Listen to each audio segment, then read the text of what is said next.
must have played more than that. I've got to have played more than that. I like how you're talking yourself into it. Well, yeah, because basically, dude, it looks like I've played 3 games That's okay. in 2 weeks. That's all right. Although that doesn't include Don't Starve, which we did for Wii Roguelike. It doesn't include Void Bastards, which was for Wii Roguelike. It doesn't include Right. Tokyo 42, which we did for Game Club. Right. Yeah, I don't. I guess I didn't talk about it here. I really have not felt like playing anything at all, and I finally scooped up a game I feel like playing, and of course it's not a brand new game. Well, of course. Is it Final Fantasy V? No, I mean that's evergreen. Now until the end of August, it's all Final Fantasy V, all the time as I'm falling asleep, going to bed. I just realized that too. It's like everything that I've been playing is at least like a year or 4 old. Yeah. Mm-hmm. Just because I hadn't had time to play before, so I'm trying to catch back up with things I found interesting that I had on a list. Yeah. Oh, yeah. Actually, I meant to look at my top 10 here. Make sure I have something I have played. Yep. I think for 2019, I'm sitting at a top 2 because I've only played 2 games from this year. Yeah, I have played a whole bunch of stuff from this year, but boy, I have really not finished anything. Okay, let me see. Games played 2019. So then you finished Crackdown 3. I played Typhon Hunter this year, but that doesn't count. Yeah, because I guess that's just DLC. I'm actually not doing too bad. I've played 1, 2, 3, 4, 5, Evening 6, Coast Jamal? 7, 8, 9 2019 games, and this list is behind as well. Nice. So I've played a bunch and I've finished 3. I've finished 1 of my 2019 games. Actually, I can put 4. I just started it, but there's really no end to it, so I can. I'll say, was Kingdom Hearts 3 this year, or was that last year? It It was like this year. So I've got 2 games. There you go. Is Kingdom Hearts 3 going to be number 1 or number 2? Tune in 5 months to find out. It's going to be in the honorable mentions, That's right. where it belongs. Well, it's like a lot of my list is a lot of stuff now that I want to finish that I haven't. Like, I need to finish Bloodstained, Crackdown 3, Outer Wilds. I Crackdown really 3 need was to last finish year. Outer Wilds. Come on. Technomancer. I guess I can mark down Void Bastards. I'll probably never finish that. Wargroove is never coming out on finish it. PS4, they just announced. Yeah, you'll never finish your Void Bastards by my definition of finish, which is to get every achievement in the goddamn thing. No. Well, that's the thing. There's a bunch of stuff coming out later this year Yeah. that I'm looking at getting, but I don't know if they're like Cyberpunk. Or no, wait, did that get pushed to next year? That's Or is 2020. it- March next year. It's yeah. April 16th or 6th. I keep forgetting they pushed that back. But I know there's 2 other games that I was looking at. I got a list somewhere, and it's like, but they're big, like 100-hour games. Oh, 2 open world games in 1. Yeah. Mm-hmm. Yeah. I mean, I've got like 5 games that have come out this year that I want to play that I haven't actually even bought yet. Like, the Innocence one, Plague's Tale. Oh, yeah, I want to play that too. Plague's Tale came out this year. The Sekiro Shadows Die Twice came out this year. God, I forgot about that, yeah. These are all games that have come out that I haven't touched yet or haven't even bought yet. Hello there, Beast Striker on Mixer. How's it going? So yeah, there's a lot of games coming out. Yeah.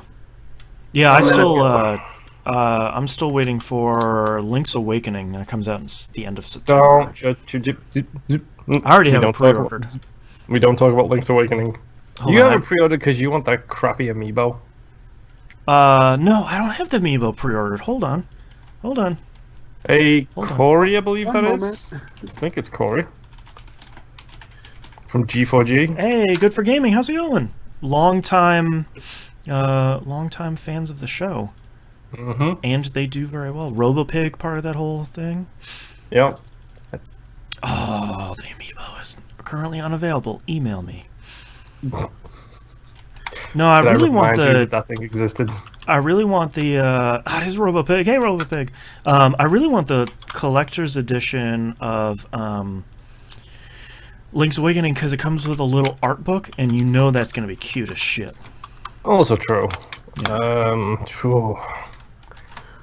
Well, and then I bought because Skybound is releasing updated versions of Baldur's Gate 1 and 2, Neverwinter Nights. Yeah, they announced I like think Icewind Dale. 8 games. Yeah, I bought the Ultimate Edition because I was talking with somebody on Discord about that, and we were both like, "Look at those metal dice." I'm like, "Yeah, Yeah. I need a new set of dice for D&D anyway." There you go. Since we can't see it in the regular chat on the stream, shout out to Beast Striker for dropping the Mixer logo and a pizza slice on Mixer. This is why I hang out in Mixer. That's right. Sweet, sweet. Mixer logo and pizza striker. Thank you very much, Beast Striker, giving us 100, 200 lightning bolt things. Somethings. Energy? I think they're sparks. Sparks. And yeah, That's Koshimo Judgment came out as well. Talking about games that came out this year. Hold on, I gotta. psprices.com. Oh, thank you for that. I need to get on that one as well for Judgment. Okay, I have it on my watch list. Yeah, God, Judgment. Oh man, too many games, man. I don't have enough time, man. I don't have enough money, dude. Thank you very much, Beast Striker X, for hosting us. We love you. Oh god. So yeah, I was off last week. Yeah. Let's talk about. Sick. Yeah. Welcome back. I was off last week due to going to New York City for the weekend. Yeah. Specifically, for the record, this is a weird chain of events. We went specifically to go see Hugh Jackman in concert. He was at Madison Square Garden. It was the closest showing to us, so let's head to New York City and go see to Madison Square Garden too. Like that's a cool. Mm-hmm. It's a cool trip. I was like, number one, it's Hugh Jackman. Number two, it's Madison Square Garden. So might as well. Let's just go do it. Yeah. So myself and my wife went down there to see it. To see him, I should say. Number one, the dude puts on a hell of a show. That's cool. Like, a hell of a show. If you follow my wife on Twitter, 0_beardedlady_0, I think, someone uploaded a clip of him tap dancing to a medley of songs, which starts with AC/DC's Thunderstruck. It's absolutely amazing. Like, Beast Striker in chat is also in the fan club. Says I met him in person and has small convo. I swear to you, that sounds really cool. Seems like the nicest guy ever. Like, he literally, his wife was front row center. Oh wow. And he talked about like anecdotes and stories and stuff like that. He did a whole bunch of musical movie songs. Just a genuinely fun experience. Didn't realize until we were on the train down there it was Pride weekend. Right. 50 years since the Stonewall riots happened. Yep. Pride in New York City. It's so much fun. It was like one of the biggest prides on the planet. Yeah. And let me tell you about the pure sea of humanity that was in that city. I went to Pride in New York probably 10 years ago or so, and it was really big then and has only gotten way bigger. Again, my wife posted a ton of photos. I didn't take too many because mostly my phone camera is not great. And I was traveling with as minimal stuff as I could.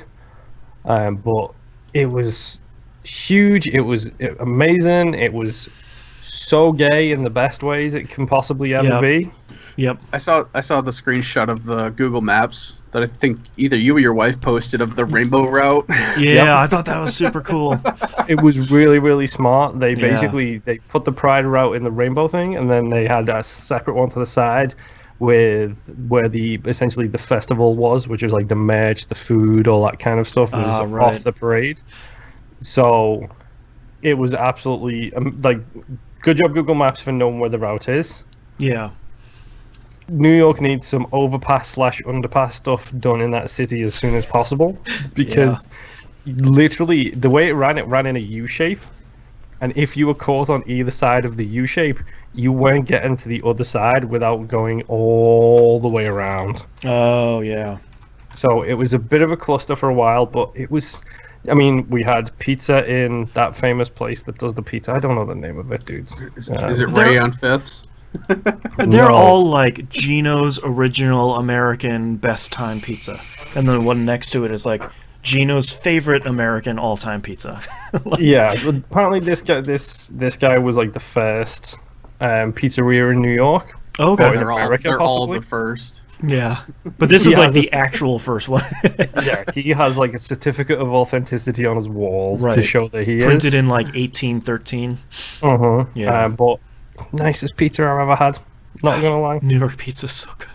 It was the nicest pizza ever. I love it so much. We did the Chinatown walk. We went up. It made me laugh because one of the things my wife wanted to do while we were there was to go see the brownstone from the Elementary TV show. Was it Lombardi's Pizza? That's the one. Aha. First, there was it as firstpizza.com.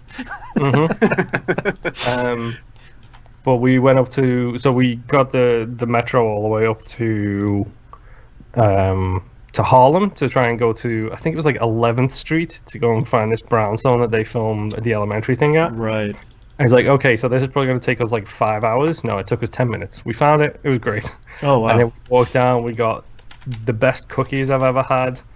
We did a whole bunch. We did the National History Museum. We did Central Park. We were going to do the Met, but it was absolutely hammered with people. And this was Saturday. It was like 100 degrees.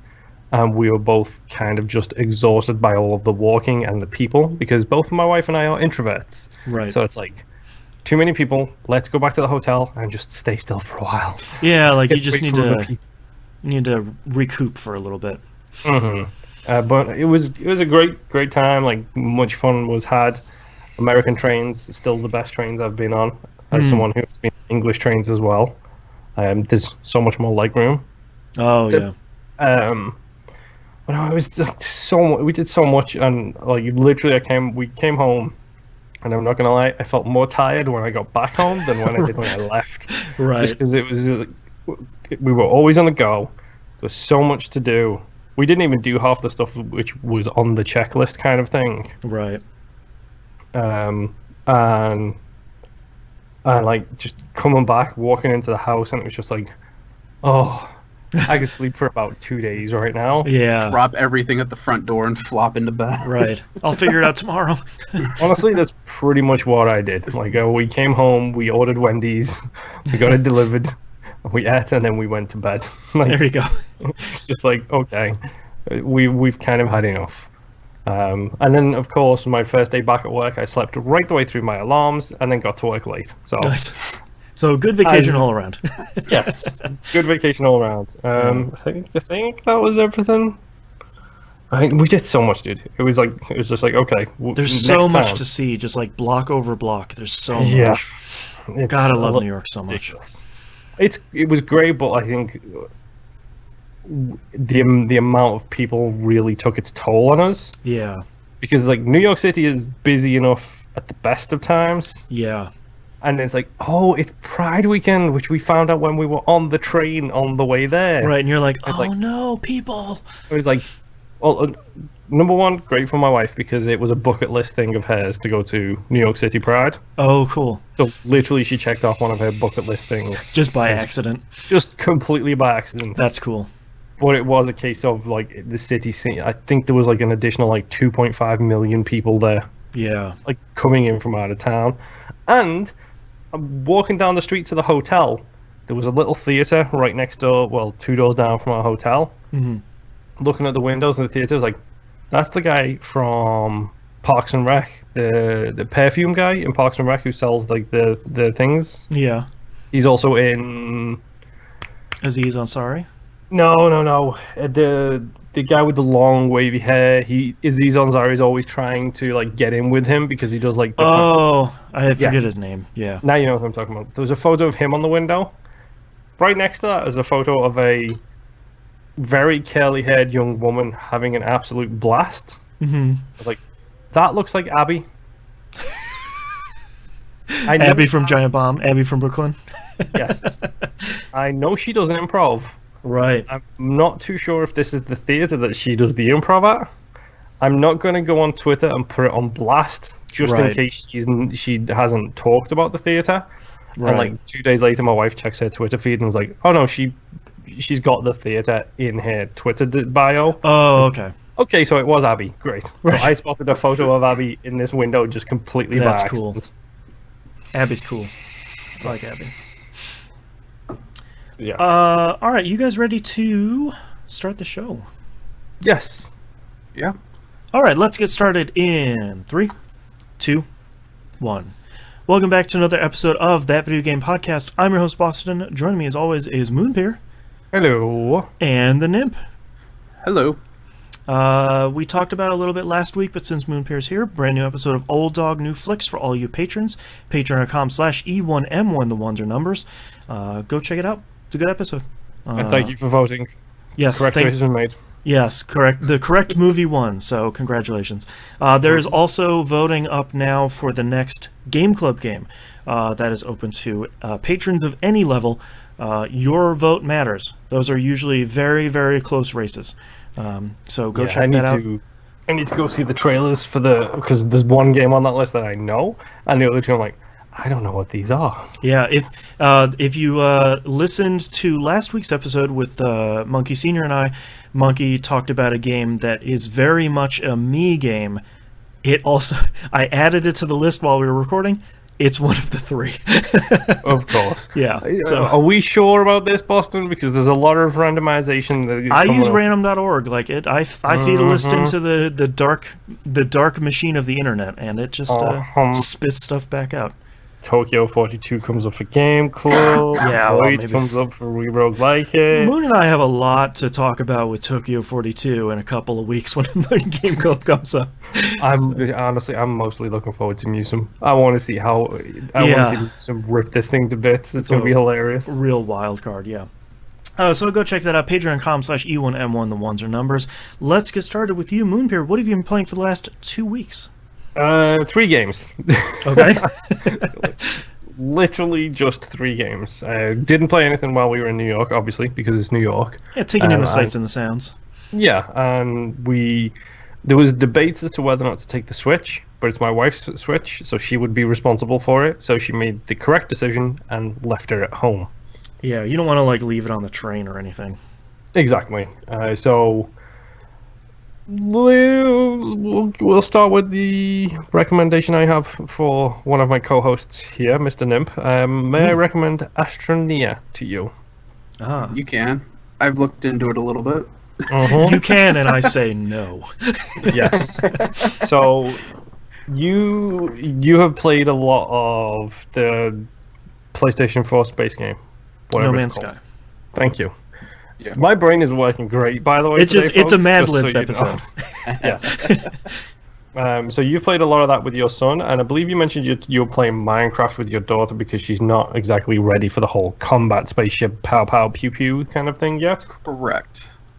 Astroneer may be your solution to this problem. All right.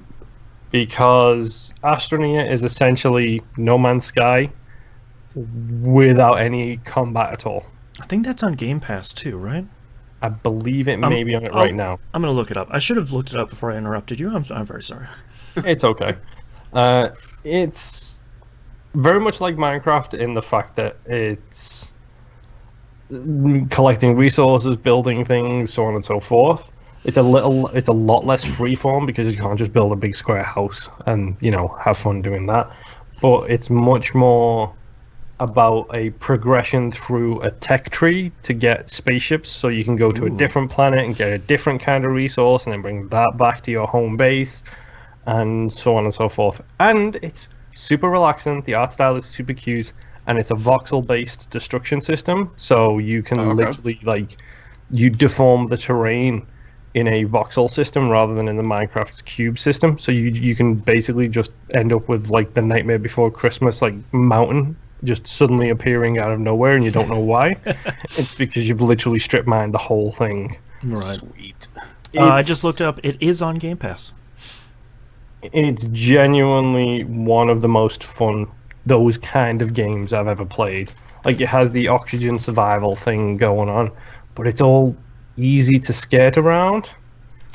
The biggest thing that you might run into will be how to play it. Unless you have two PCs that could play it, I don't think I doubt you've got two Xbox Ones, for example, but I'm not sure. And when the Xbox version is having issues with multiplayer right now, we'll say. Okay.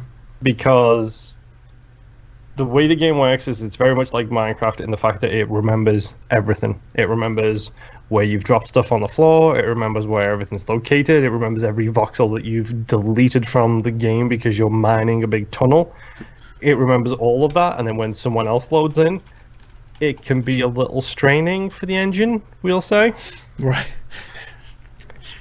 Especially the first time, but from what I understand, the PC version doesn't have any of these issues. Mostly probably because PCs are powerhouses and can power through that kind of thing. I'm not kidding when I say I think on July 4th I jumped into friend of the show Rob's game at about 6 p.m. and we didn't stop playing till 1:30 a.m. Nice. And I didn't realize it was 1:30 a.m. Coach Small's chat says Astroneer will remember this. Yes, it 100% does.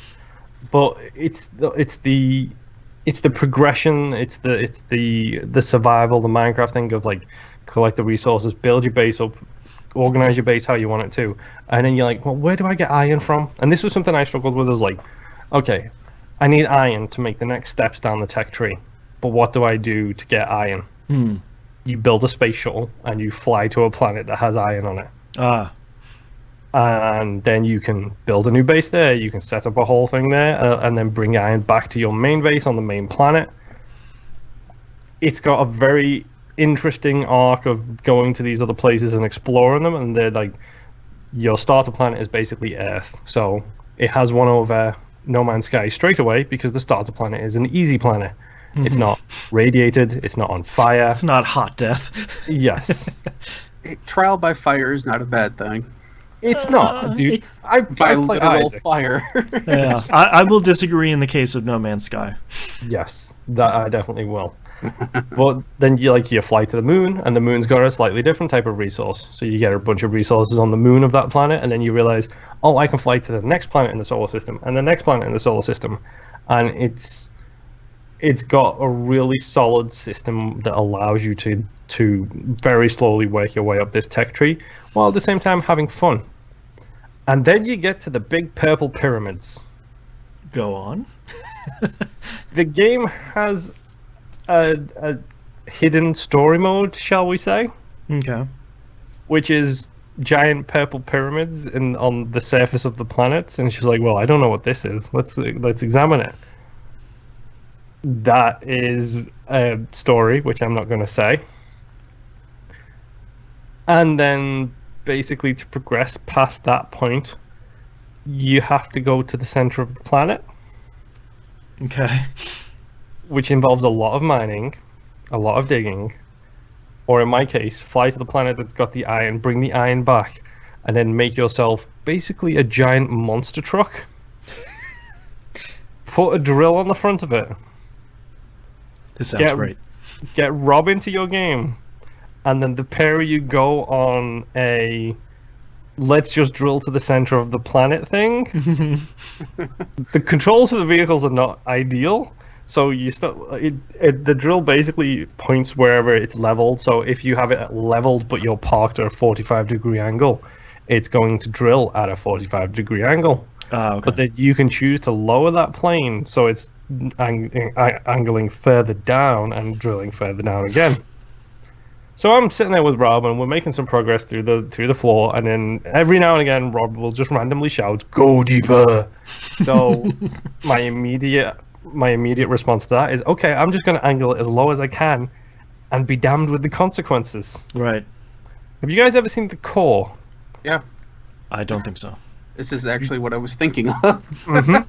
Remember the scene where they're drilling and then they hit the thing and then they come out the other side and go into a free fall? Yep.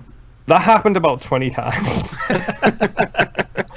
Literally, we're just drilling straight down, and then all of a sudden, this giant vehicle with the two of us sitting in it and the stupid drill on the front is in a free fall straight towards the floor of this cave. And it's like, I'm just going to turn on my drill again and hope for the best. Yeah, right.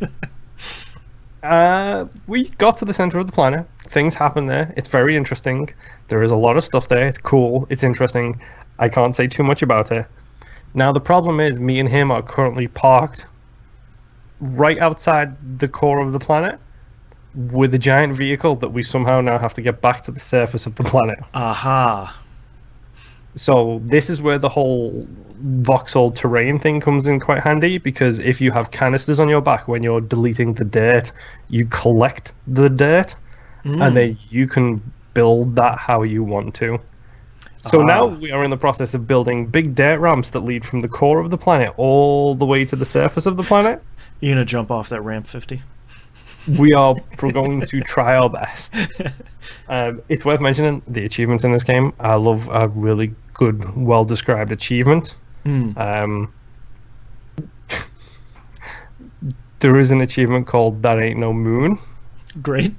Yep. There is another one which is a gas giant, which is, guess what? You create a chemistry set and an atmospheric condenser to collect gases out of the air on the planet that you have that thing on. Nice. The tech tree goes weird in some places in this game. Yeah. And it's so dumb. It's so hilarious. There is an achievement for dancing on every single planet. Great. Which, of course, there is. Yep. The art style is cute. The gameplay is fun. Controls can be a little janky. Multiplayer on the Xbox specifically right now is a little janky. I don't feel like I can load my game up unless Rob is available to play, because I don't know if I drive that vehicle out of the core. When he loads in, he might spawn at the core if I'm back on the surface again. So I have to be a little bit careful right now. But it's a fun game. It's dumb. It's fun. It's the fact that this is a microscopic team who have somehow made this thing what it is. Good on them. Like, yeah, it's genuinely one of the most fun games that I've ever played. Honestly, if there's a way for you to do it, Nimp, I'd love to hear what you and your daughter think of it, like playing together. I got a couple different ways I can go about trying to get it to work. What's the space flight like? Is it actually you flying in space, or is it point and go? Or it's point and go. It's literally you get in the shuttle, it takes you to an orbit, and then you choose from that orbit to launch further out into space, and then you just click on whichever planet you want. The downside to that is for the planets that are far away, you do have to wait until they come in rotational orbit of each other to be able to actually make it there. So sweet. Once that happens, you click, it shows the animation of the thing flying over to that planet, it lands on that planet, and then depending on the planet, depends on how you land and what area you land and the threats that you'll get. The biggest threats in the game are the plants. And you deal with the plants by digging the ground out from under them, and they die. Oh, as you do. As you do. It's genuinely just a nice, simple, fun game, and it's been a very good de-stressor for me. And then a very good, I can't believe I'm making this giant vehicle. I got lost on my home planet because when I made the giant truck, I thought, I'm going to put a shredder on the back of this, which is a machine that you can build, because there's like dead astronauts everywhere. Like you'll see backpacks and you'll see all the bases that have been destroyed or whatever. And you can put those into the shredder to get scrap, which you can use at the trading post to trade out for rare items. I just put this giant shredder on the back of this truck and started driving across my planet. Like, literally just driving. And I got completely and utterly lost. Could not find my way back. Rob loaded in and was trapped in the landing pod that you load in on. Because when you first load into a game, it's like a little landing pod from a space station goes down and lands on the planet. He was trapped in that due to the lag and / issues. So it was me and him trying to figure out from the position of the sun how to get me back to my home base. Is it day? Is it night? Which direction is the sun coming from? Like, all of that kind of stuff. It's just so dumb and funny. It's unbelievable. But yes, Astroneer. Go try it out. Available on Game Pass now. Like, if you've got it on Xbox, if you've got a Game Pass, just go give it a try. Especially like Nimp, I don't know if you want to like give it a try on Game Pass before thinking about possibly doing 2 PCs thing, like just to see how you feel and potentially how the little one feels as well. But give it a try. It's on Game Pass. You know how we feel about Game Pass at this point. Yeah. It's worth it. Yeah. My second game, I'm going to do the two multiplayer games first. Dead by Daylight. So much Dead by Daylight. I should probably stop playing Dead by Daylight. Nah. Yeah, pretty much. Yeah. We did hashtag Dead by Friday, hashtag Dead by Saturday, hashtag Dead by the 4th of July, hashtag Dead by the 3rd of July. There you go. It was a lot of Dead by Daylight. And then it got even more fun because friend of the show Mackie randomly jumped into the party on Friday night, and it was his first taste of the entity. First taste of the blood points. So run him through the basics of the game, played That's a whole cool. bunch of rounds. Dead by Daylight's fun. There's not a whole lot I can say about it that I haven't already said. Thankfully, it's still good. Yes. Yeah. Thank you, Rob, Justin, and Mackie all jumped in, and we had like 4 survivors matches, Nice. like running through the basics of the game again. If you need a Sherpa for that game, hit me up. Like, I've got no problem doing it. You and your wife can help people through. And at this point, I have my main character back to level 50 again, so I need to use all of his items before I can prestige him, because otherwise I lose all of those items. Right. So I am fine running in and being the sacrificial lamb, so to speak, so that you can escape. Right. Because I need to get rid of those stupid items. Right. Plus, it gives me a bank of blood points when I'm all done and dusted. But Dead by Daylight is still fun. Hit me up at Moonpier on everything. Except for PlayStation, where I am. Moonpier US. That's right. Because PlayStation doesn't let you transfer accounts across countries, apparently. Yeah. Thanks, Sony. Yes. Hashtag for the players. That's right. My last game. The game that probably, after Astroneer and Dead by Daylight, this is probably the game I've sunk more time into than any of the others. Let's talk about the Outer Wilds, folks. Yeah. Let's talk about Outer Wilds. It sounds like you were making some pretty good progress. Yeah, so you know that whole rumor web thing? Uh-huh. I've got one question mark left. Oh, wow. Have you been to all the planets? Okay. I have been to all the planets. I figured out the anglerfish problem. Nice. We are going to be, for the record, for anybody who's listening who hasn't played the Outer Wilds, I'm going to be speaking as vaguely about this as I can. We're going to be talking about set pieces, largely. Yeah. Because the game, it's an adventure game. Let's get that out of the way. That's the best way of putting it, I think. This is probably one of the best adventure games I've ever played. Yep. Not that I can say too much because I haven't played a lot of them, so sure. But it is really good. It's a shame I don't like adventure games. Because I like this game a lot. I genuinely like this game a lot. The setting is cool, the game looks cool, the controls are all kinds of broken. Yes. Yeah. But if I was a fan of adventure games, I have the sneaking suspicion that I would be proclaiming this as Game of the Year already, which I have seen on Twitter a fair bit. This is a highly possible Game of the Year for a lot of people. I get the feeling that's all adventure game fans. Or maybe this is their first adventure game, and it's this... The mystery is propelling them along. The thing that I'm really enjoying about this is it's very much a case of here are a series of clues to solve this puzzle. This isn't a stick the glue and the cat hair on the comb and make a mustache situation. Yeah. This is if you do the research into the thing that you're interested in, you will find out how to deal with that problem. Yep. The anglerfish one took me a while, but I got there, and we had a discussion, me, Boston, and Tunnelman, friend of the show, on Twitter about a while ago he suggested an idea for getting past the anglerfish, which didn't occur to me, and I thought it was a very, very good idea. It didn't work, unfortunately. So we ended up getting into this very brief conversation on Twitter about the trick, and like any self-respecting gamer, he has figured out how to do it. I hadn't at the time.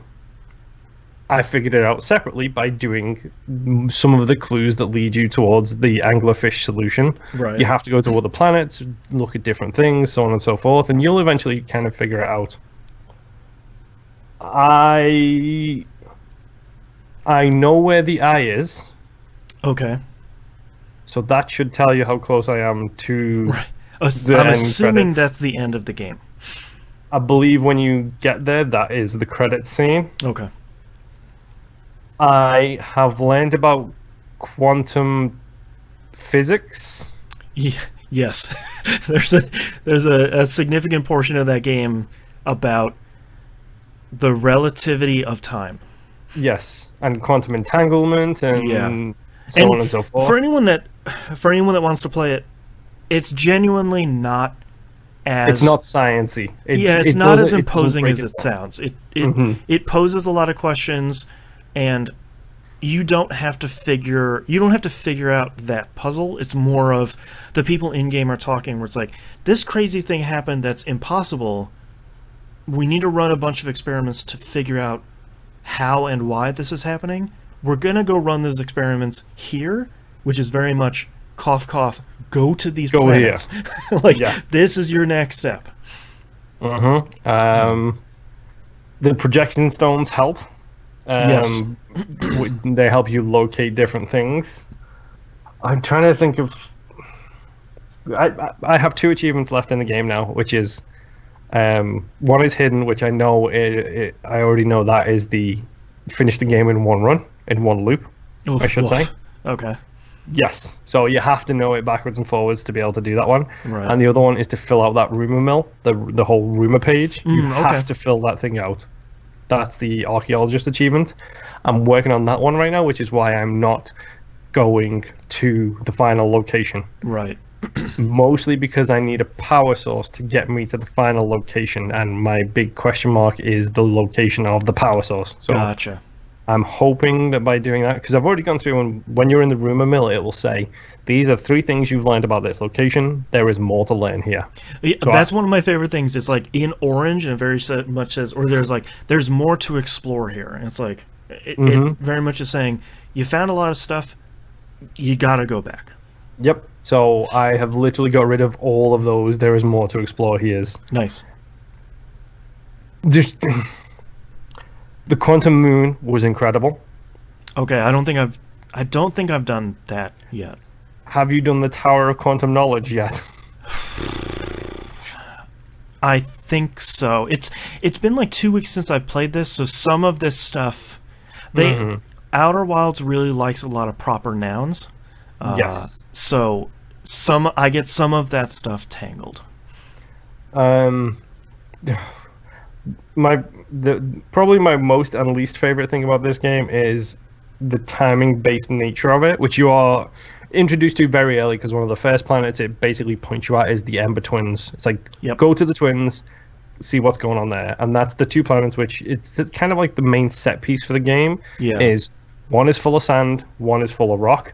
As the 22-minute loop continues, the sand one loses its sand, and that gets dumped on the one that's made of rock. It's like an hourglass.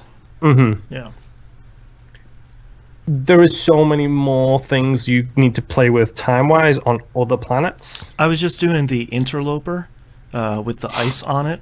Another one of those. It's a cool idea, but sometimes when you're like, I need to try this for the 4th time, so I need to go to this place and wait X number of minutes to go do this thing, and I just want to get it done. Have you spoken to, I think his name is Chaz, he is the person of your race who is on Giant's Deep. Have you spoken to him? Not in a while, I don't think. Go speak to him. He is aware of the loop. Oh, interesting. Okay. He makes it perfectly clear the first time you talk to him. He is aware of the loop. That's not a big spoiler. Yeah. He is aware of the loop because of the same reasons you are aware of the loop. Right. Just for the record there. If you keep talking to him, he will teach you to meditate, which is an immediate skip to the next loop shortcut. So so instead of dying, you can just say, I want to just get me out of here. Exactly. Yep. Interesting. So when I did the interloper thing, I went on the interloper, I did the ice thing, I figured out everything I needed to. I went to the middle and I figured all that stuff out. Right. My ship, which was parked on the interloper, is now 7,000 kilometers away because the interloper moving towards the sun. It's looped around the sun and just spat my ship off like it's nothing. That happened to me the first time where I found the derelict ship on the interloper, and I was like, all right, okay, cool. I don't feel like doing this right now. I'll go investigate something else. I need my ship, and I look up, and it's just like 4,000 meters away. It's like, okay, cool. Yep. So situations like that, I mean, it's not too bad on the interloper because there's ghost matter everywhere, so you can just kill yourself that way. Yeah. Stupid but when you matter. literally have to fly off into space to try and let yourself die of oxygen starvation. And it's unfortunate on the Xbox One version because instead of meditating, you can go to quit game and start the loop over again because it'll start the loop, but the load time when you pick continue is significant. Yeah. So yeah, you literally, in that situation, you hit start, it's like resume, meditate until next loop, quit. Okay, I'll have to go talk to him. It's really, really handy because you find yourself in a fair few locations where you kind of need to meditate to get out of it. Right. Like, I just need to try again. Mm-hmm. Yeah. The best piece of advice I can give anybody who's playing this game is you have all of your equipment for a reason. Yes. Every single piece of equipment you've been given. The scout launcher seems stupid at first, and you're right. It's dumb. It's useless. And then you realize that you can use that to locate where to get to this other place. Like you plop a scout down, and then it's basically a tracking beacon for where it is. I used that on Ember Hollow. Minor spoilers here, / a hint. I used the scout launcher on Ember Hollow to ride a tower through a black hole to get to an inaccessible part of that tower. Right. That is something that you have to, instead of some thinking 4D normally, chess stuff. it's like you take lateral thinking and then you add another 6 lanes of highway between you and the solution, and you end up there. This game is so good. Did you I was looking up a solution for something because I thought I was doing something wrong. Did you play hide and seek with the kid on the first planet? I did my very, very, very first loop. Okay, I didn't, and I should go back there and go do that. Because someone's like, oh, you learn about how to do this thing if you play hide and seek. It's like, cool, another thing I missed on the first planet. All right. Hold on, what do you learn? How to track people using the signal thing? And how to spot ghost matter on your probe. Wait. Oh, and the scout probe. Yeah.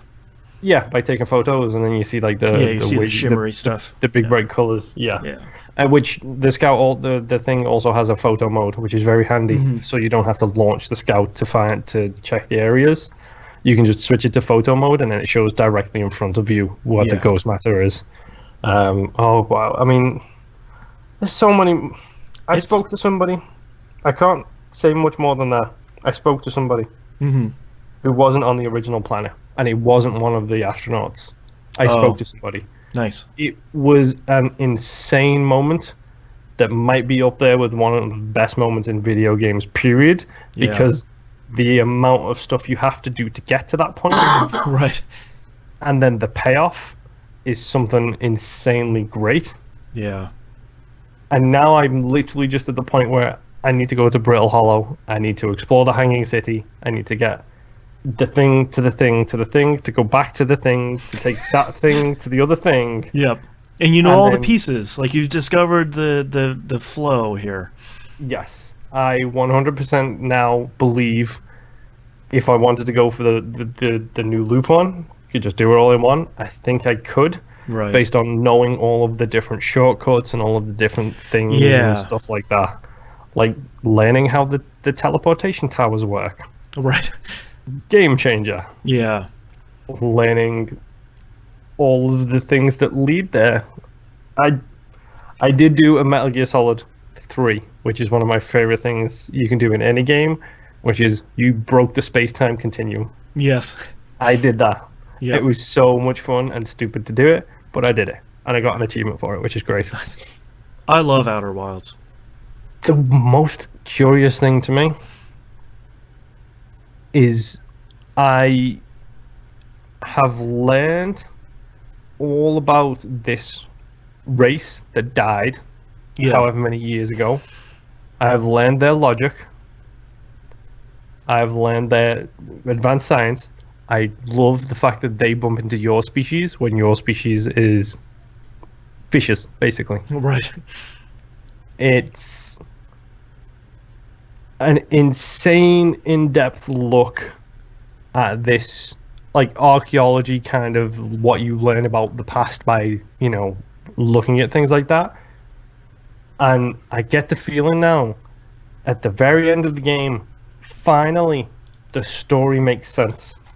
It literally, and I apologize for the pun, it's like it's looped back around to where I don't know what's going on, and now it's like, okay, this happened because this happened, which led to this, which led to these people doing that, which led to this, which led to that, which led to this point, and these people being too enthusiastic about power meant this happens, but that's fine because that cycles back to this. Right. And all of this has been for one purpose, which is to find the eye. Yep. And now I have the coordinates for the eye. Nice. It's like their method of thinking, while very weird, eventually looped itself back around and made sense. Yeah, like it all comes together. Yes. This game it's insanely good. And I honestly wish if this was what adventure games were like from day one, I would be the biggest fan of adventure games ever. And I wish it controlled better because I could. So we had a really interesting conversation yesterday on the latest episode of Pup because Musum finished Vampyr, and he is of the opinion that the rest of us are, which is it's a really good game that I really wish I could recommend to more people, but I can't because of a laundry list of just issues, like not triple, like B tier game issues. Again, not a bad thing. We love Alpha Protocol. I was going to say 2018's Alpha Protocol Award. Yeah, and I feel very much like Outer Wilds is like this, where it's like this is an incredible game, an incredible non-violent gaming experience. It controls terribly. The controls are flat out just horrible. But I still want to recommend it to so many people with that caveat. And I wish it controlled better, because then I could say, no matter what type of games you like, you have to go try out Outer Wilds. But I have an asterisk on it, and that's frustrating. Honestly, I think Elite has saved me in this case. If I hadn't put the amount of time I've put into Elite Dangerous, I may have thrown this game out the window, which, considering as it's a digital game, that would mean my Xbox is going out the window. Right. But having that experience of controlling the spaceships in Elite, because the platforming controls are bad. Yeah. The jetpack controls are bad. The spaceship controls are the worst. Yeah, they make, like, I can understand them. They just don't function well. Yes, and I think I referenced it in our conversation with Tunnelman on Twitter. Like, I landed on the station that's spinning around the sun. Yeah, I keep trying to do that. You cannot auto dock to. I know, it's driving me crazy. Until you can, but you can only do that when you're literally like right next to the thing. Yep. It's going so quickly. It feels like what is that Interstellar. movie called? Yes, it feels like that scene from Interstellar where he's trying to dock onto the thing. Yep. It felt like that the whole time. I died like 6 times doing it, and then it's okay. Start the loop again. I'm on like 4 deaths right now, and I'm just like, I swear to God, I just have to get on there.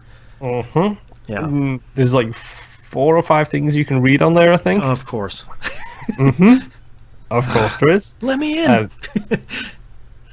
There is an achievement for landing on it manually.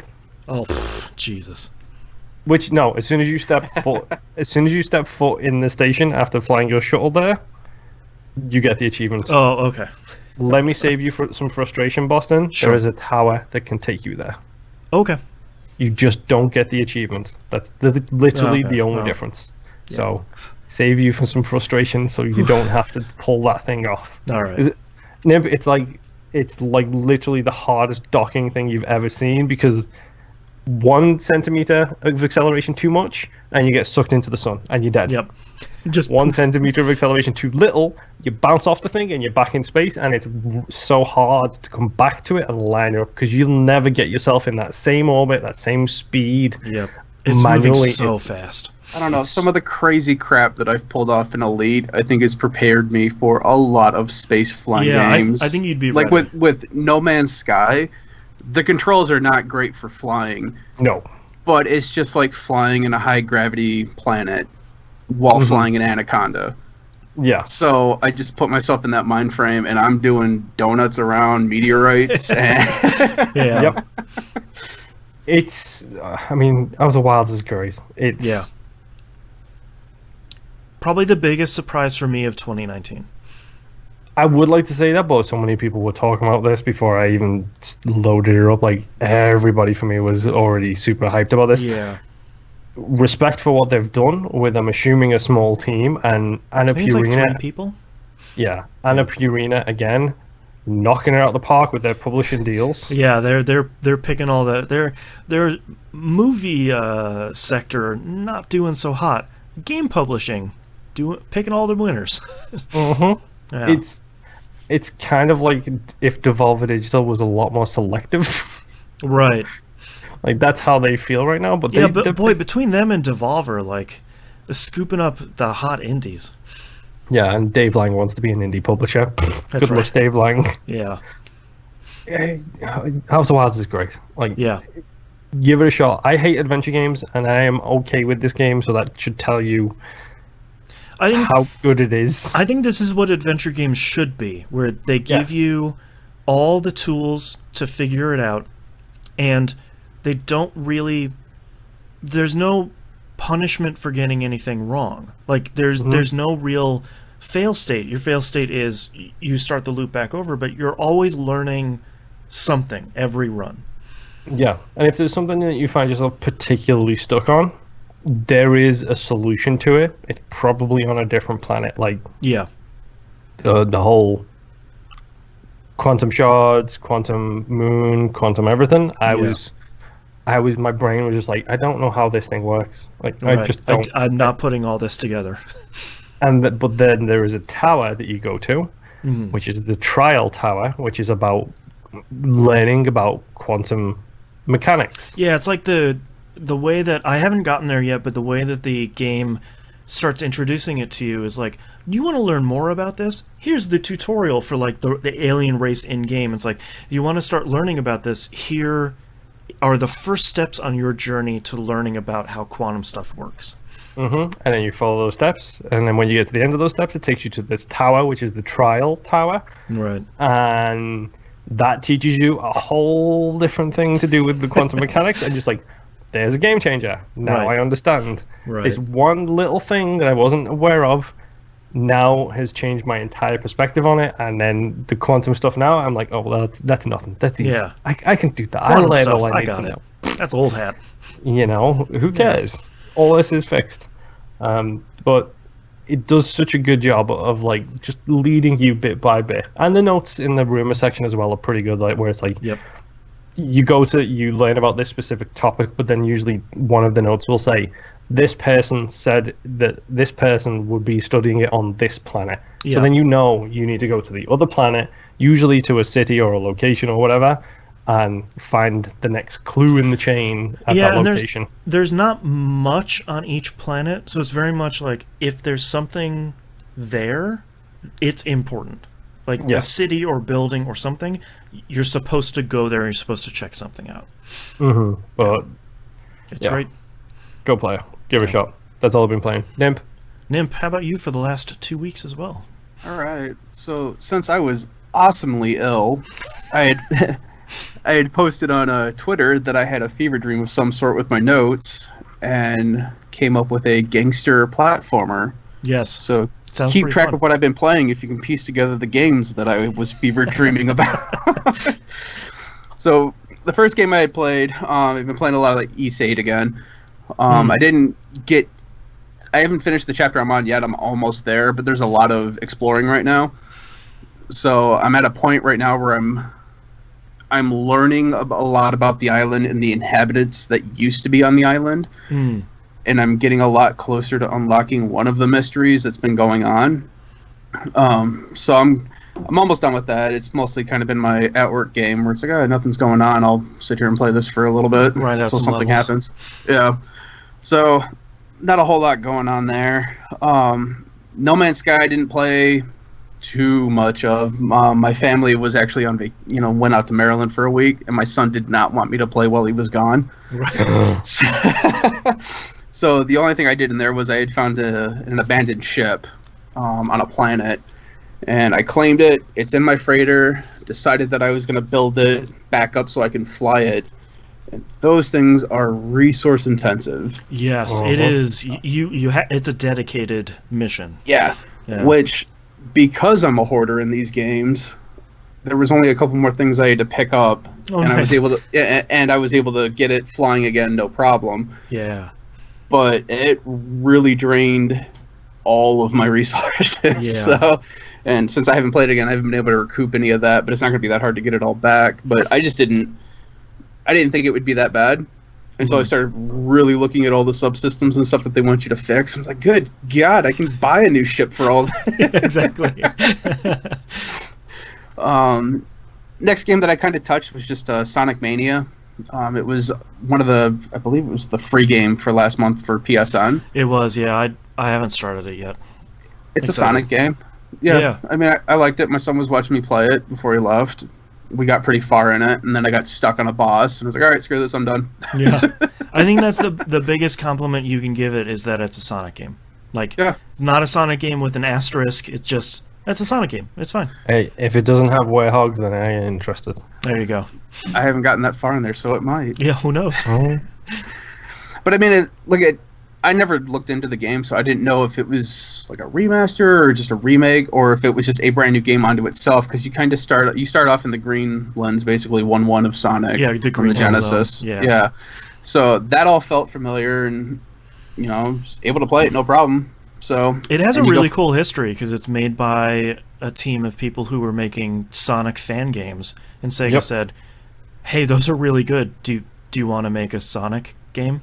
And they said, yeah, and they basically made like a remixed Sonic 1, 2, and 3. It's a really cool thing. It's like shortened versions of it all and retakes of some older levels and stuff like that. Yeah, a bunch of cool brand new levels. Yeah. Yeah. It's cool. So the next game that I played is Yakuza 0. Oh my god. Yes. So I need to get back to this. I started it forever ago. Got up to chapter 5 and just kind of stopped playing it just because it wasn't really hooking me yet. And I believe the reason it wasn't hooking me was because it was giving you a lot of story, but it wasn't really going in depth with anything yet. Yeah, it's still like intro stuff for both characters. Yeah, which is apparent in my notes because I went from, beat chapter 5, beat chapter 6, beat chapter 7. Finish the game. Right. Yeah, like very quickly it's like, all right, that was cool. That was really neat. Oh wow, the story is really great. I have to finish this right now. Yeah, I mean it started off really slow, which is why I kind of dropped it for a little bit. Then it's like all of a sudden it's just hitting you left and right with all these different beats that's going on. There's chopping fingers off. I'm ripping my shirts off. Someone's got a gun. This is awesome. So many, I guess, like red herrings that they throw at you at once. Yes. And you're trying to figure out, and you don't even know that they're red herrings until pretty much the end of the game, because you start putting stuff together and you're trying to piece this so it makes sense to you, and then it drops one more thing and you're like, whoa, wait, what the heck is that? And it's all over like a stupid plot of land that's a couple feet by a couple feet. Like the empty lot is so tiny. Don't diss the empty lot by calling it a stupid piece of land. I don't know what's going on there. I am still it's the crux of a Yakuza war. Exactly. Yeah. Really big one.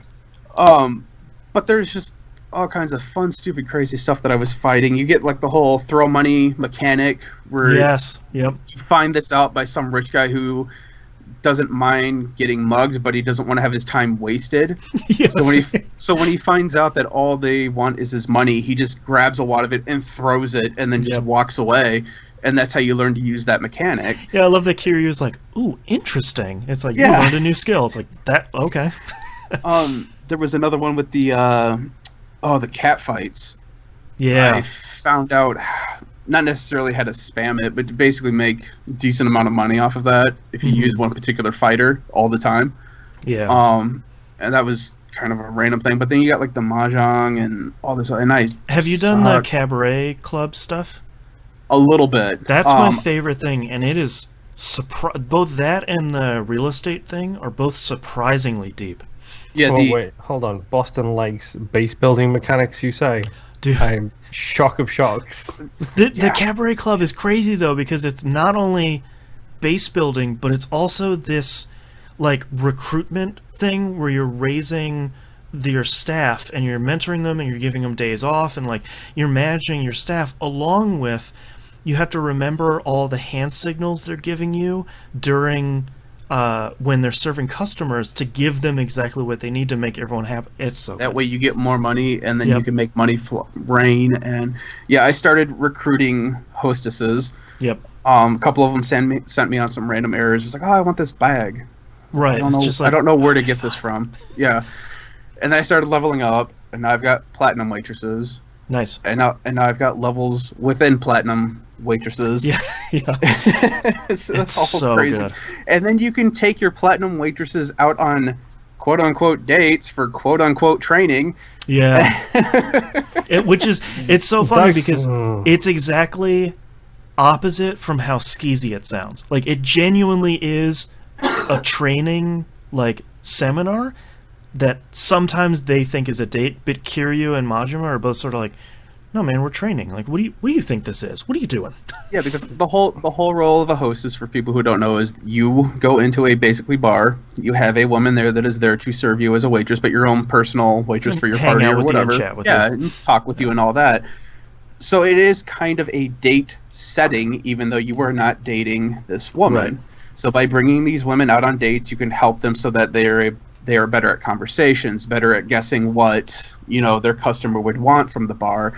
All the while, too, the women are trying to get you to spend more money, because then they get a tip, the club does better. Right.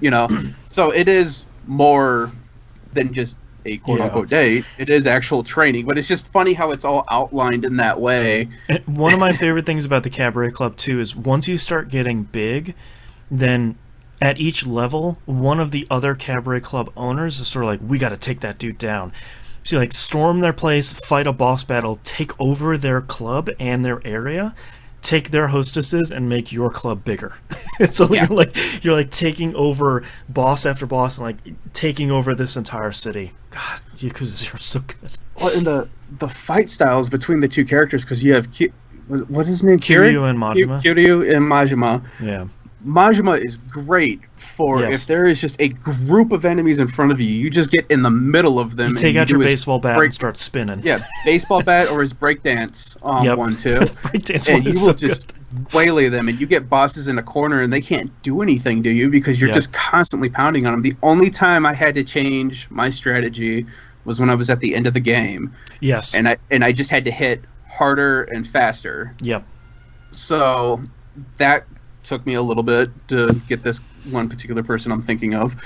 But even then, though, playing as different styles, it was cool how different they both fight. Yeah. But how close they almost kind of fight as well. They're not drastically different, but they're different enough where when you switch back and forth, you have to relearn how to do the one character. Yeah. I don't know. It was a really great game. Slow start, but great game. Yeah. Yeah, it's so good. And and then I got one more thing to talk about it with it. The dumb quests that they have in this game sometimes. Yep. And I have one laid out right now, where you find this elementary school kid who has been waiting in a line to buy something. Yes. It's the video game one. I have done this one, so we can speak about this one. Okay. That's my favorite impunity. one. So, this kid gets robbed. Yep. He's crying, and your character's like, okay, I'll help you. You go find the high schooler that robbed him.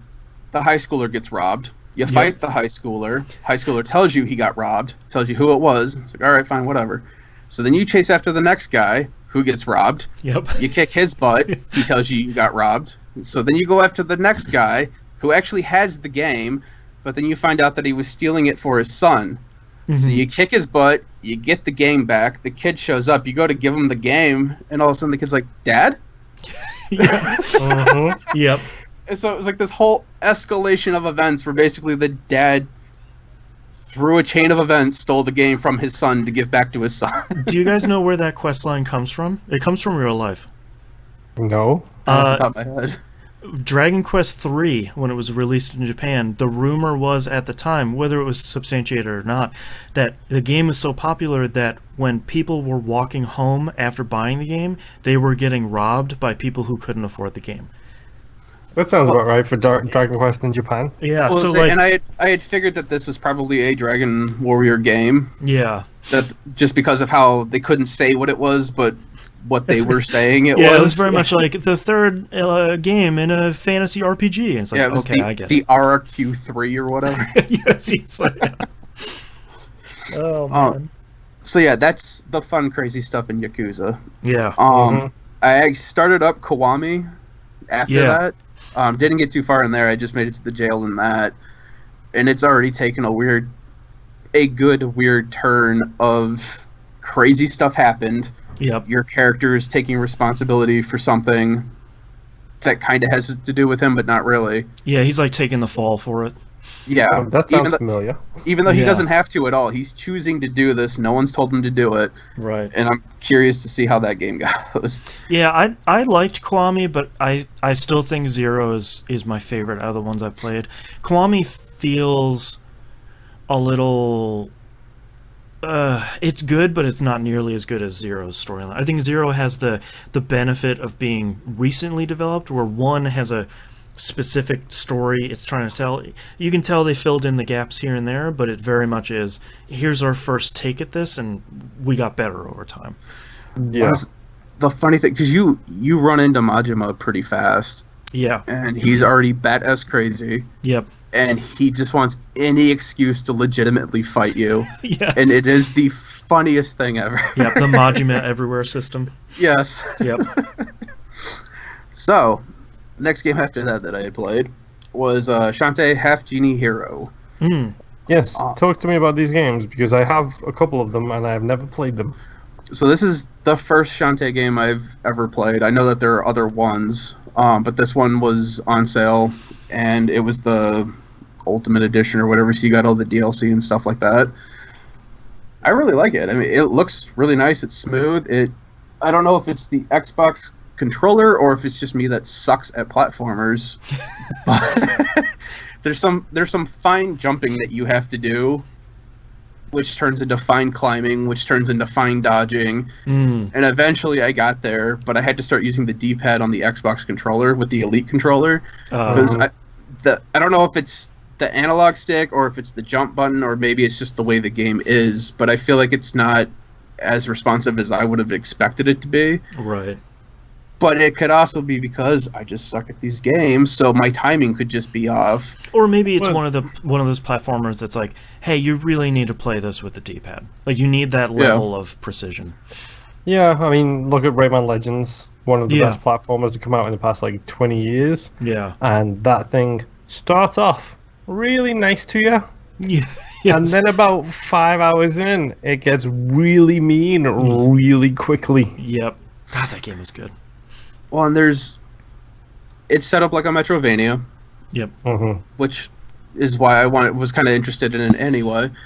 So I've taken out the first 3 areas. The third area is what took me the longest, because it's basically a chase scene where you're trying to dodge this thing that's coming after you while doing all these while doing all this platforming and stuff. Yeah. So that was what was screwing me up.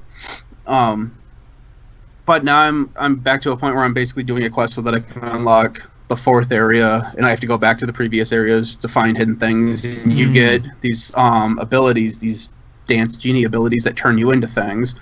So for the first one, you get a monkey, which allows you to jump higher. You can climb walls.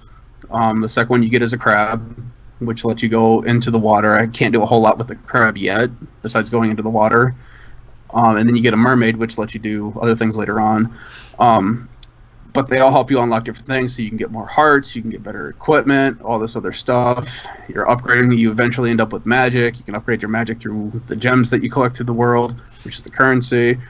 So you start out with just a fireball, then you end up with, powerful. You get more powerful, upgrade your attacks, armor, all that fun stuff. So there's a lot into it, and I'm just currently stuck right now because I got one item that I need, and I need 2 of them, and everyone's just like, oh yeah, just go get that second item. I don't know where the second item is. Right, where is the thing? Yeah. So it's taken me a little bit to try to figure out what's going on with that. But I mean, I like it. The town that you're in, there's nice music playing in the background, and everyone just kind of bumps with the music. No one's standing still. So while you're talking to people, they're kind of just bumping around with the music, dancing a little bit and stuff. And Shantae's doing it too. When you're not controlling Shantae, she's just sitting there dancing with the music. Nice. So they lean into it pretty great. I love stuff like that, as long as it doesn't get to the wah wah from Super Mario Brothers, the new Super Mario Brothers games, where the stupid Koopas stop when it goes wah wah and they do a little kick. No, it's all like a lot of the towns. Like you'll see these guards that are just standing there and they're just kind of bobbing their neck. It's like Cadence of Hyrule, where they're nodding their head on the world map. Yeah. Mm-hmm. So it's fun, it's bright, it's colorful. I'll keep playing it until I get stuck and can't play it anymore. those 3 descriptors alone have made me exponentially more interested in starting these games. Yeah. Fun, bright, colorful. Yeah. Metroidvania. Yeah, we need some of these every now and again. What I'm secretly saying here is we need a new Viva Pinata. Thank you very much. Yes, please. But fun, bright, and colorful, sometimes that's all we need, and I kind of need that. So yeah. Well, that was kind of why I've been keeping an eye on it, because I've been watching it for a while, and the artwork for it just looks real nice. And I had seen that they actually later on in news, maybe they announcing Shantae 5 later on. Mm-hmm. Oh, they did, yeah. Yeah, and they just released the intro trailer done by Tiger, I think it was. Trigger. That thing looks insane. Yeah, and it's it's bright, vibrant. It looks like it could be fun. Yeah. That they're going for a fun appeal as opposed to, oh, this thing's going to kill you, and you're going to hell. Yeah, exactly. So it's a fun game. Like I said, I'll keep going at it. Platformers are not my forte, but we'll see what happens. Yeah. The next game that I had picked up this week, because it was dirt cheap, was a Tokyo Xanadu EX Plus. What is it with a title like that? Why not? I'm sorry, that's a Boston game if I ever heard of one. I do know what I have heard of this game. So I got a couple of things to kind of set straight for people with this game, because I've seen it posted everywhere, not in our Discord or anything like that, but just online. Everyone says that this is a Persona 5 knockoff. Oh no. Mm-mm. It is not. No. At all. No. The only way it's a Persona 5 knockoff is that you are playing in a high school and there's a day system like the Persona games. Right. If anything, no other game has ever done that before Persona 5. That's right. Just Persona 3, 4, and 5. Ever done that. Yeah. No. Forget about those little Persona 5. That's right. The first game. The first game in the Persona series, Persona 5. Yeah. This, if anything, is a knockoff, quote unquote, by the Trials of Cold Steel people. Yeah. For their games, because it is developed and made by them. Yeah. All the way to the point where the save menu and everything is exactly the same. There you go. So, because I've played all those games on my Vita. Yeah. There are some very small similarities between Persona, but it's not. Don't go into this thinking it is a Persona any type. Right. It's not. It's just your anime high school. It's fun, but it is extremely cliched on everything. Yeah. Speaking of anime. Yeah. High school student who lives at home because his parents are out of country on business. Check. Your neighbor is a female who pretty much watches over you. Right. Like the hottest girl in class who happens to be your childhood friend. Yeah, exactly. Doesn't have anything about amnesia yet. Okay, well, I'll give it time. Yeah, wait for the accidental incident at school where he gets bonked on the head. Yeah, he falls off his bike and he hits a trash can. Yeah, exactly. Even to the point where they've got the cliched company knockoff where this is supposed to be Adidas, but we can't use Adidas, so this is Abibos with the upside down Adidas logo. Okay. Got it. Like it. Okay, classy, Yeah. classy. Yeah. So, so it's the other thing that separates it too is also the battle system with it. You're not playing in a party. You have multiple characters, but when you're in a dungeon, everything is fought on screen. You're not going to a different, battle screen or anything. Oh, right. You're only controlling one character at a time. They do have, the different elements that are weak and strong against each other. So each character, fire, wind, light, whatever. You can still fight enemies that you're weak against and still do damage, but you just won't do as much damage. But once you get to, a higher level, it doesn't really matter. It just means, am I killing it in one hit or am I killing it in 2 hits? Oh, nice. The controls, combat-wise, are a little bit more complicated than they need to be. Because for you, when you have 2 characters, your party characters, all you have to do is hit triangle and you can switch back and forth between 2 characters instantly. When you get a 3rd character, they go into a support slot, which when they're in the support slot, it means they're not being used at that time, but they start regaining their health as you go through the dungeon. Ah, okay. Bring them in, you have to hit L2. They will take over the primary, whoever you're currently using, they will take over their spot. That person will go into the support spot. When you're in the middle of fighting and you're trying to switch to the right person, you're hitting triangle like twice. You're like, oh crap, I don't have either one of them. So I got to switch over to support. But then you've got another monster that showed up who is strong against your type. You try to do a range attack. You find out they're strong against ranged attacks. So then you have to switch over to the person that you need. And, you're running around, you're dodging. Dodge is R1. And you got to hold it so that your character keeps running, or else they'll just kind of jog a little bit, which isn't fast at all. There's also a guard button, and then you've got these different moves where square is just your attack. That's all there is for just normal attacks. I think it was X is your jump, where you can double jump.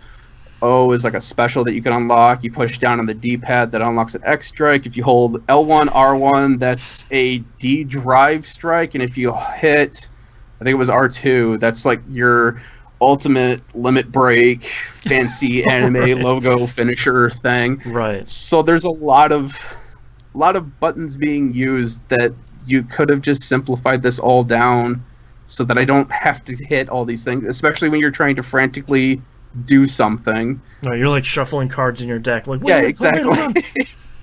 So that's kind of a pain. The story's not terribly in depth. Yeah. But I wasn't really expecting it to be. Yeah. You kind of, if you play JRPGs at all and you even look at the title, you kind of know what you're getting. Yeah, exactly. You look at the cover art and you're like, it's one of those. Okay. Yeah. But I mean, it's a fun game. It was just something real easy to slip into. I'm already into chapter 4, I think it was, on that. Oh, okay. Dungeons aren't terribly... I'm playing on normal. Nothing's terribly hard yet, but they do have, Calamity, Legendary Mode, or whatever. Oh, no, sure. No way. Super risky. Yeah, exactly. Yeah. But then you do also get the grid systems, like, and it's not like Final Fantasy, it's like Trials, where you've got basically your device that has slots in it. You upgrade it to unlock slots so that you can add your orbs to it, so that way you can unlock, like magic abilities, increase your health, increase your MP, your speed, whatever. Right. You say it's not like Final Fantasy, but this sounds an awful lot like 8. Well, because I said sphere, and I didn't want you to think like Final Fantasy 12 sphere grid. Right. That's not what this is. This is, if you've played a Trials game, it's merely a grid of spheres. Yes. So there's a lot of stuff. There's a lot of crafting that you can do in the game too. Just getting random odds and stuff to build orbs, so that way you can build up your characters and stuff like that. So nothing terribly hard. I don't even have all the characters yet, and yeah, it's fun. It's just a dumb fun game, and that's all I was really looking for. Yeah. Oh yeah. Sometimes it's all you need. Yeah. Because then I started playing Vampyr. Yes. This game. Yeah. Yeah. Playing it on normal. Okay. Good choice. Yeah. I mean, so far I'm still alive. So. Yeah. Well, are you though? Because you know, Undead, there is a lot of talk about the game. Where aren't you technically undead right now? Mm-hmm. Yeah. I really enjoy the depth they are doing with the story. Even just talking with random characters, the depth that you get from that, the background stories, how you build up to learn, their hints to increase their experience so that you can suck them later if you want. But it's just learning all this background stuff from each individual character where it's like, I don't even care about this person, but I know that she has a mom in North London. And, and there was even where the game really got me was I was at the very beginning of the game, not too far in, you go into a bar. Yep. And the bar wench does not want to talk to you, and she calls herself a bar wench. Yeah. Mm-hmm. She does not want to talk to you at all. And I kept trying to press her for information, and eventually she's like, "Sir, I have other customers to attend to." And it was like, I myself playing the game was like, who? The only other person here is the drunk in the corner. Right. And he's almost passed out. It's 2 a.m, ma'am. Meanwhile, I click the next option, and the guy almost literally says the same exact thing of, there's nobody else here, the bar is empty. And I'm like, okay. Yeah, read my mind here. So far, I have not drained anybody's blood except for enemies. No slurping. No, So only combat drains, not true drains. Right. Okay. I had thought about doing that until I started getting some of these weird background stories from people. I'm like, well, I kind of want to read more about these people. Yeah, like they have a family. I can't slurp them. The tutorial guy at the beginning, the one who you are giving the tutorial on that whole thing, he has a really heartbreaking backstory when you get right down to it. Oh, man. I'm starting to dig into a lot of other people that know him, and I'm starting to find different hints for him. Mm-hmm. Yeah, nobody in this game has a great life at all. No, it's a bad time. Yeah. But yeah, I've enjoyed the combat's kind of meh. Yeah. Mm-hmm. It gets the job done. Yeah. I've started running into harder things that have crosses. They're not great. Yeah. Mm-hmm. And that effect is chef's kiss. Yeah, so cool. And you even run into another character who, I'm not going to spoil it, but basically he deals with those items more often. Mm-hmm. And he gets turned into a vampire later. And you're like questioning him about, it's like, well, how does this not affect you? How are you fine by this? Mm-hmm. And he doesn't really understand either. It's more faith-based for him. Mm-hmm. And it doesn't always affect you either. It just seems to be certain ones. So I'm kind of curious on how they break it down in the story about, okay, well, this is affecting me, but why isn't this almost same thing affecting me? Oh, right. So I'm kind of curious on how much more they go into that.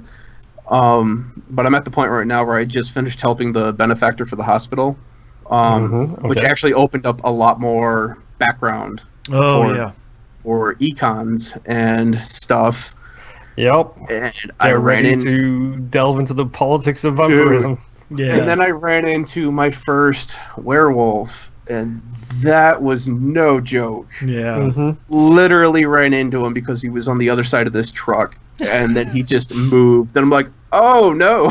Oh, this is bad. Yeah. Yep.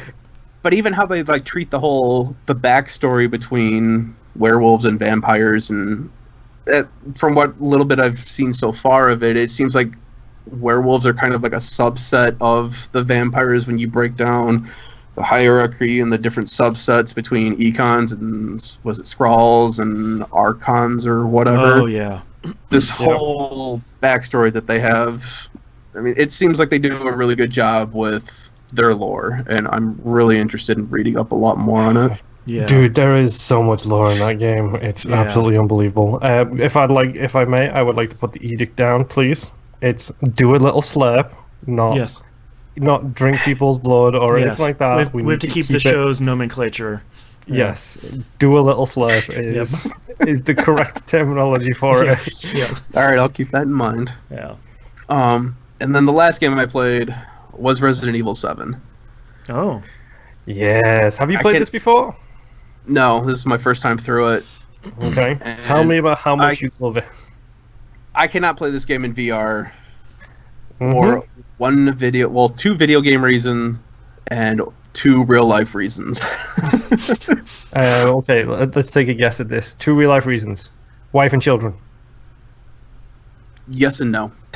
Okay, so children's one of them. Your wife, I'm assuming, can take care of herself. Yeah. Um, You're the never going to guess the second reason ever space. in your life. Okay, now I'm curious. So, Animals. no. So it's funny, trust me. So the first time I played this game in VR, my daughter scared the crap out of me. I didn't have the TV on, but she walked up and grabbed my arm when stuff was going down. Oh God. Yep. Yeah. So, like, all right, fine, whatever. So I gave it a little bit of a break. Friday night, I was playing this game with the VR headset. It's about 3 a.m. Oh no. I'm going through a very quiet area to the point that it's like, it is too quiet. I know something's going to happen. Yep. Whatever, I'll take care of it. Give me some zombies.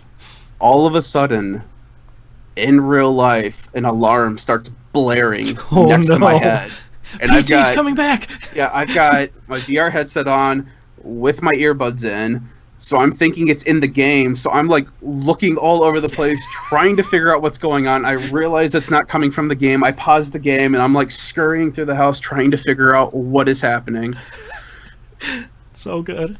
I took down the smoke detector earlier in the day because my mother-in-law was cooking something and it set off the smoke detector, and I had it sitting next to my head and didn't think about it until it started blowing through my ears while I'm playing this dumb game. So those are the two real life reasons why I cannot play this game in VR anymore. Yeah.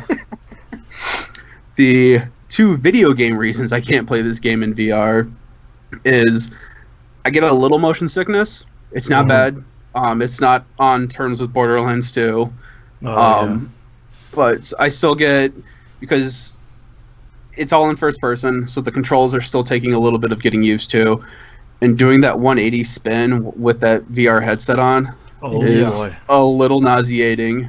And then you're trying to reorient yourself while you're trying to run away from something. It's an extra factor of crap I don't need in this game.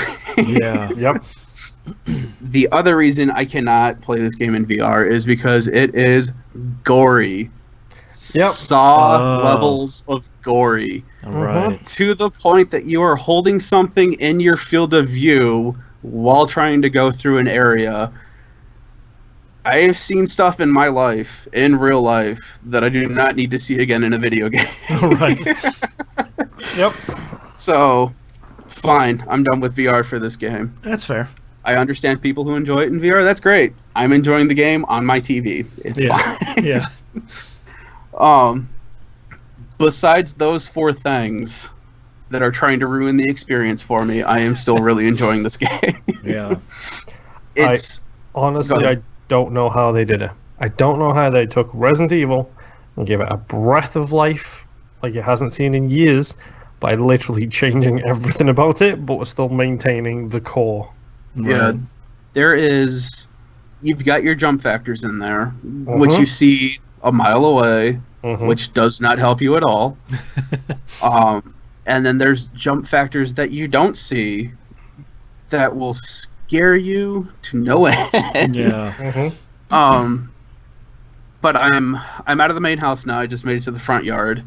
I've got my shotgun. I've got a handgun. I actually fixed a broken handgun, which I have issues with right now too, because Resident Evil, all the past games that I've played were usually pretty spot on with their descriptions and their accuracy of the names of their guns in the game.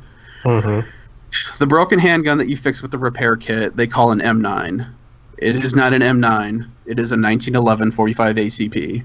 And an M9 is a Beretta. It's a 9mm. They don't even kind of look the same. They don't even hold the same clip count. And the clip count in the game is correct for a 1911. That's weird. Yeah, and I kind of looked at it twice because, like I said, normally Capcom's usually pretty on top of that stuff. Yeah. I don't know why this one, and it's not like a big deal or anything, honestly. It's just me being a weird gun nut. Snapping the disc in half, like, how dare you, bitch? But it was just really weird because I was sitting there looking at it, and it was late. I was like, maybe I'm just reading this wrong. I'm like, no, that says M9, and that is a 1911. Yeah. But I have really, really enjoyed the game so far. I wanted to keep playing it, but I had to stop myself because family woke up and I wanted to go to sleep. Yeah. Yep. So you've left the main house. Correct. You're in the front yard. In the trailer, yep. Or a little camper or whatever. Okay. So you got some fun coming up real soon. Mm-hmm. Yeah. I already kind of moved into a watery area a little bit. Okay. Yep. Just got my backpack. So I was about to ask how you feel about something, but that would give it away, so I'm not even going to ask. I'll just let you enjoy it. I'll probably tell you about it next week. Yeah. There you go. Yeah, that's all I had been playing. Just a little bit about a couple of games here from me. Destiny 2 played a little bit with the Hannah, started the new exotic hand cannon quest. Shocker, it's an exotic hand cannon. We only have 35 of those. What's a 36th? It's cool because it's the inverse of Thorn. Thorn is a thing where you kill enemies, you pick up this floating thing in the air, and it increases the poison you do against an enemy. This one, do the same thing. You shoot an enemy, a white orb pops up, you pick it up. When you hip fire, instead of shooting a bullet at an enemy, it shoots a healing round at one of your teammates. It significantly heals their health immediately and buffs their and your weapon damage. That's so interesting. It's really the first true support weapon that Destiny has had. Haven't played with it a lot, but I do like playing support stuff, and I play a warlock, so I'm hoping I can find some sort of character build that would let me play more of a support class with that weapon, which would be great. That would be more cool MMO stuff. But I probably won't be talking too much more about Destiny 2 until September, because we're sort of in a season now, and it's sort of new stuff is happening every week, but it's all kind of inside baseball now that the season has started. So I did pick up, so I've been eyeing the Nintendo online voucher program, whatever the hell they're calling it. Yeah, who knows? Basically, you spend $100, you get 2 vouchers. Each voucher you can redeem for a game. So you're basically, since Nintendo game prices never go down, you're basically saving $20 on 2 games. So I bought that because there were 2 games I wanted. There are finally 2 games out that I wanted that were full price. First one I picked up was Super Mario Maker 2. I never played the first one, but obviously we've all seen a million videos of here's a crazy level, here's all this stuff. Yep. So I figured I would get into this one kind of on the ground floor. Haven't yet created a level, haven't gotten to that point yet. Are you doing the single player 100 levels or whatever it is? Yeah, so they actually changed that a little bit this time. There is a story mode at the very beginning. I don't want to spoil the joke because it's really good, but Peach's castle gets destroyed, and you have to do a bunch of single-player levels to start rebuilding, to make enough money to rebuild Peach's castle. And it's really interesting because a lot of them are on-off switches are one of the big new things they've added. So one of the levels is, here's how on-off switches work. The next one is, here's how something else in the game works. Here's how the bouncing rings work. They're real short, real focused. Make a little bit of money, keep building the castle back bit by bit. The 100 Marios thing is a little bit different this time. There are 4 difficulties. It's easy, normal, expert, and super expert. And you get 15 lives to make it as far as you can. And you can get up to 3 lives back in a level by itself. I started off on easy. A lot of those levels are really, really easy. So maybe something focused for kids. Those work really well. A lot of levels in there, like Monkey Senior said last week, the run to the right, don't stop running, and the level is doing some really cool stuff. Or don't move, and it's like a Rube Goldberg machine, that sort of thing. Normal has been a lot more fun. Those are some challenging levels, but not super challenging. Some cool... I like the puzzle levels. I like figuring out how to hit this block so the thing can move through a maze. So far, seems really cool. Seems like a nice improvement over the first one. I did start building a level while my Switch was docked. That's a really bad experience. Yeah, from everything the controls I'm hearing. aren't great, yeah. They're fine. My biggest problem is that I wish... So there's a grid on screen. I really wish it would just go grid piece by grid piece, but it treats it like you're controlling a mouse cursor, and that just doesn't feel good at all. Whenever I build a level, I'll undock it. If I have fun building levels, I'll probably do what everyone else is doing, go on Amazon, buy that $10 capacitive stylus, and use it for that. But I want to see if...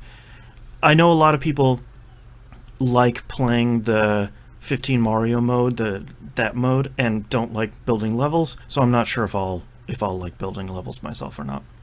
But Here's a random question: does the Switch have mouse compatibility? No. Even when you plug it into the dock? Yeah, no, it doesn't. No other inputs. So I'm using the Pro Controller, which is great for platforming, because that's a really solid controller.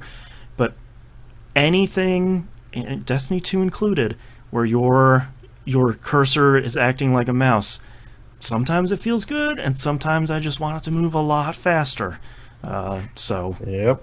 But unfortunately, there's not a lot to say about Mario Maker 2, because it's more of what made the first one great. It's not fundamentally different than that one was. So it's sort of like, hey, now it's on the Switch and it's really great.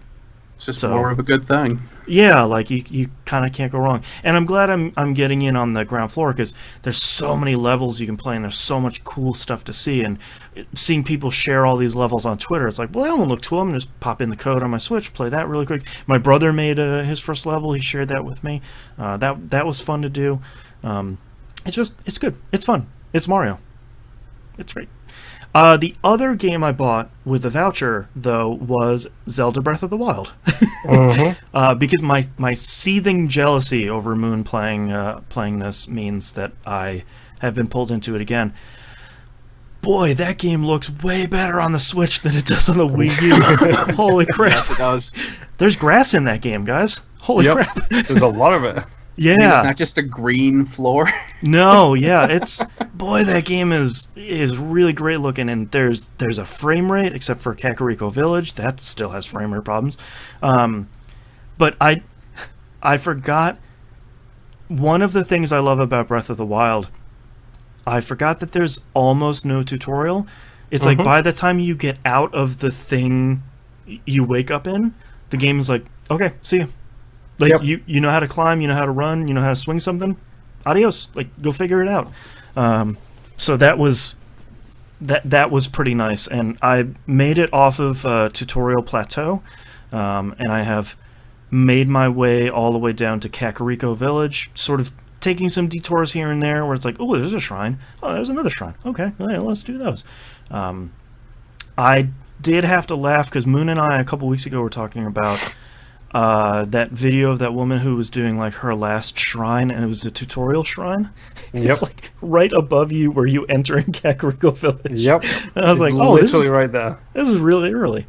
So I've been having fun doing some of those. It's been long enough since I've played Breath of the Wild that I remember the fundamentals. I remember like how to cook, and I tamed my first horse, and I've been getting a couple of the Korok seeds, and I remember like one or two of the shrines, but I don't remember everything about it. So it really is like me playing it for the first time again, which is really great. And there's really something about that game. There's something about when someone makes an open world game right, that there's something, it's not daunting. It's you can clearly, even from the beginning plateau, you can see so much of that world. That's not a daunting thing, though. It's sort of like, I want to go there, I want to go there. I see a tower like all the way across the map. I want to go there.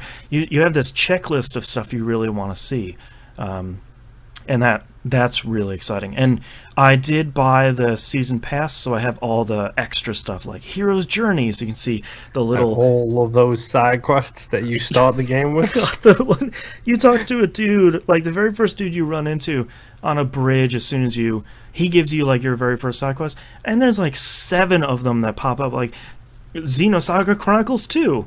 You can get a whistle for your horse. Hey, you can get a motorcycle. Here's a bunch of stuff from another game. It's just like, oh, okay. It's a never-ending quest log. Yeah, Yep. and it's kind of cool because I didn't have that stuff on the Wii U version because I finished it before that stuff came out, and I was like, well, I'm not gonna spend $20 on a season pass for something I'm not gonna go back to. Go get the Ancient Horse gear, because the Ancient Horse gear rocks. Yeah. Are you guys playing that docked or undocked? I'm playing it docked. Yeah.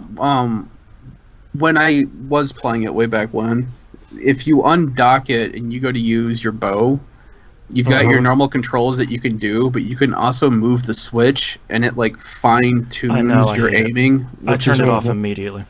Which is no, it's actually really nice. I turned it off on the Wii U version too, and I the problem is like my hands always shake a little bit, so I can't get that fine tune because the bow is always like shaking a little bit. Mm-hmm.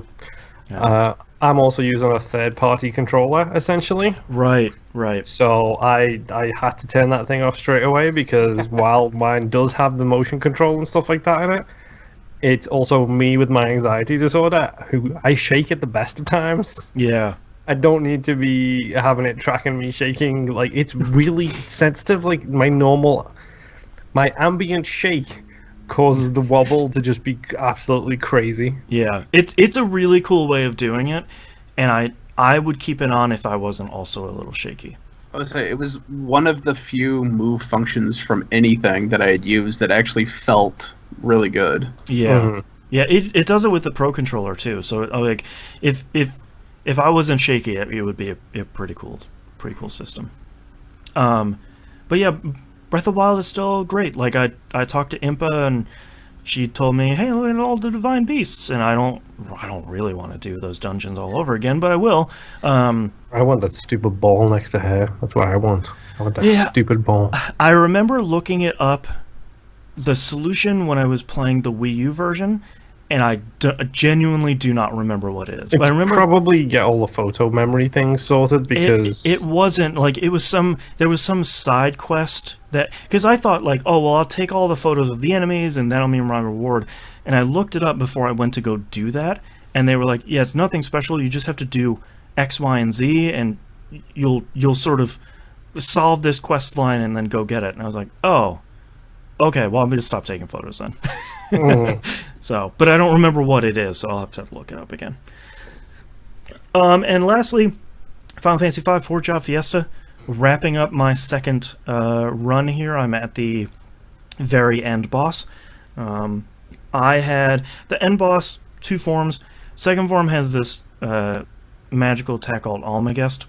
Basically, it's an HP check. It's going to do a ton of damage to you if you're a high enough level. It's like the only level HP check in the game. I went in there, I was pretty okay level 35, got destroyed. It did like double my HP. So nice. I had to leave and I had to go do a bunch of grinding. Like the first time I was really doing grinding in that. So now I'm back and will hopefully beat it this time, and then once I get verified, I'll start my third run, which I'm thinking about doing a popular run, which weights your classes more towards the voting that people did before the season starts, what jobs were popular in that voting. I've never done that before, so I sort of don't know what I'm going to get. But I figured I could try some interesting new combos this year. But that's all I'm playing this past week, so let's take a break. Yep. 2 hours. Wow. Hi. Yep. There was a lot of pre-show talk. Yeah, that's true. 27 minutes or some shit. I'm just gonna run the bathroom. Yeah, okay. All right. Go. Nope. There we go. Let's look through news stories here while we're waiting. God. I will say, listening to you guys talk about Breath of the Wild again has me really excited for the sequel whenever that comes out. Yeah, I'm sort of surprised that Nintendo announced they were working on it. I feel like lately a lot of what they've been doing is like, we're working on this and it's coming out in like 8 months. And for them to say like, hey, we're working on it, it'll be out eventually later on. And then have like basically no information on it. Yeah. Which is fine, but yeah, it's just kind of interesting to see them take a little bit of a different tack. I'm still hoping there's some Twilight cross references in there. Yeah, I like Twilight Princess a lot because I like that the ending was such a bummer. But you got to turn into a wolf. That was pretty cool. Some of the dungeons were cool, but that not one of my favorites. Yeah. Boy, there is nothing for news stories today. Still no, it's been pretty slow. Back half of E3.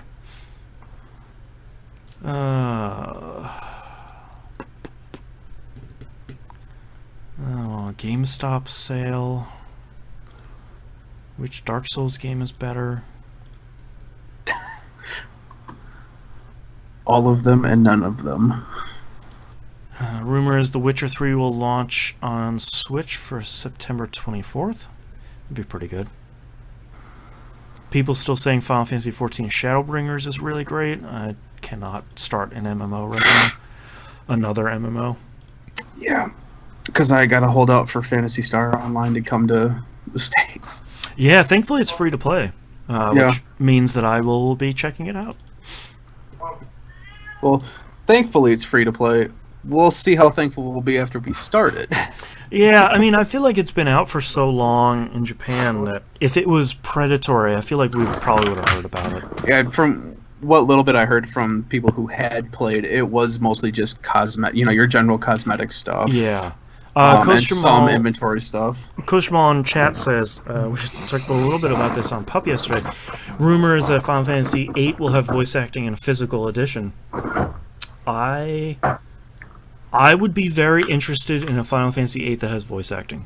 I think that would be really, really cool. I don't know what that would sound like, but I think that would be neat. And hear Squall say whatever for 40 hours. I just want to play Final Fantasy VIII again, man. Be dark and brooding the entire time. Yeah. Really, dude? Which one of the cats is in there? Well, technically I've got two of them. Oh. I don't know if you can see her. No. Louise? It would be weird, because the Final Fantasy VIII, they weren't doing anything with it. They were just HDing it, weren't they? No, so that's the surprising thing. So, that was Boston. Oh my god, he's so big! Hi, Dwight. Hey, I don't like being picked up. I gotta go. No, so the crazy thing is that's what I thought they were doing, like Final Fantasy VII, where like everything's a little sharper. Well, yeah, because that was the trailer that they released, where they were just showing it being a little sharper. It didn't look like they were doing anything. If you look at the screenshots they released, it looks like they've completely redone from the ground up every character model in that game. It looks significantly different. Oh, okay. But only in the way that, like, a screenshot where here's the PS1 version, here's the remaster version. It's like, oh shit, that's way different. So, yeah, bless you. The rumor is, like so many older games, especially games of that era, source code is totally gone. Like with Final Fantasy VII. So. Rumor is that they're sort of remaking a pretty good amount of that game, which is why it didn't come out with 7 and 9. Hi, Louise. I'm sad. So cute. That's what I was wondering too, if it would make sense to think that the physical version would have voice acting or whatever. It's like, well, they're not putting that much work into it, but it sounds like they are. So. Yeah, that was my thought when they released the trailer. It was sort of like, cool, that's Final Fantasy VIII, and like it looks a little sharper. But yeah, some of the stuff they've released looks pretty good. But then it turns into that weird disconnect for me, that since I played it and really liked it when it didn't have voices, I have voices in my head. Yeah, it'd be cool if it was a toggle. Like Final Fantasy X or 12, sorry, they had a toggle for the soundtrack. Like you can have the original or you can have the orchestrated one. It'd be nice if you could toggle the voice acting. Yeah, because when they gave voices to the characters for Final Fantasy VII for Advent Children, yeah, it was like that blew my mind in a way of a couple characters I could see, like Yuffie and Vincent. I think they got pretty spot on to what I had in my head. Yep. Tifa a little bit, Aerith a little bit, Yeah. but like everyone else, Nothing. yeah, everyone else, I was just like, no, that's not right. Right. That's not Cloud. Yeah. Well, they're Not my Cloud. yeah, they're getting a second chance with Final Fantasy VII Remake. So all new voice actors for that one. So, all right, you guys ready to wrap this up? Oh yeah, Maybe. Hopefully, it'll blow through the second segment here since we had a surprisingly long first segment here. I can already feel that it's about time for me to take meds because I'm losing my voice. I'm getting my cough, and my nose is getting congested. Oh boy. Okay, well we'll race through this second segment here. Let's get started in 3, 2, 1. Let's talk releases for the week of July 8th, 2019. Dr. Mario World comes out on iOS and Android. Pretty excited about this because I like Dr. Mario, and I'm curious to see what their new take on this is going to be. Yeah. I haven't seen too much from this. It's mobile based as well, so Yeah. we'll see. Yeah. Soul Seraph coming out for PS4, Xbox One, PC, and Switch. This company, they're just putting out a new ActRaiser game. Yep. I'm really glad to hear that the consoles are all getting a font that's shared across them all. That's always good to hear. Yeah. It's I'm very interested in this game because the first ActRaiser is really great, and they're basically just making one of those. That's cool. I've heard a bunch of people refer to this as like ActRaiser 3 or whatever it is. Yeah, because ActRaiser 2 wasn't what the first one was, unfortunately. I've never played any of them, so...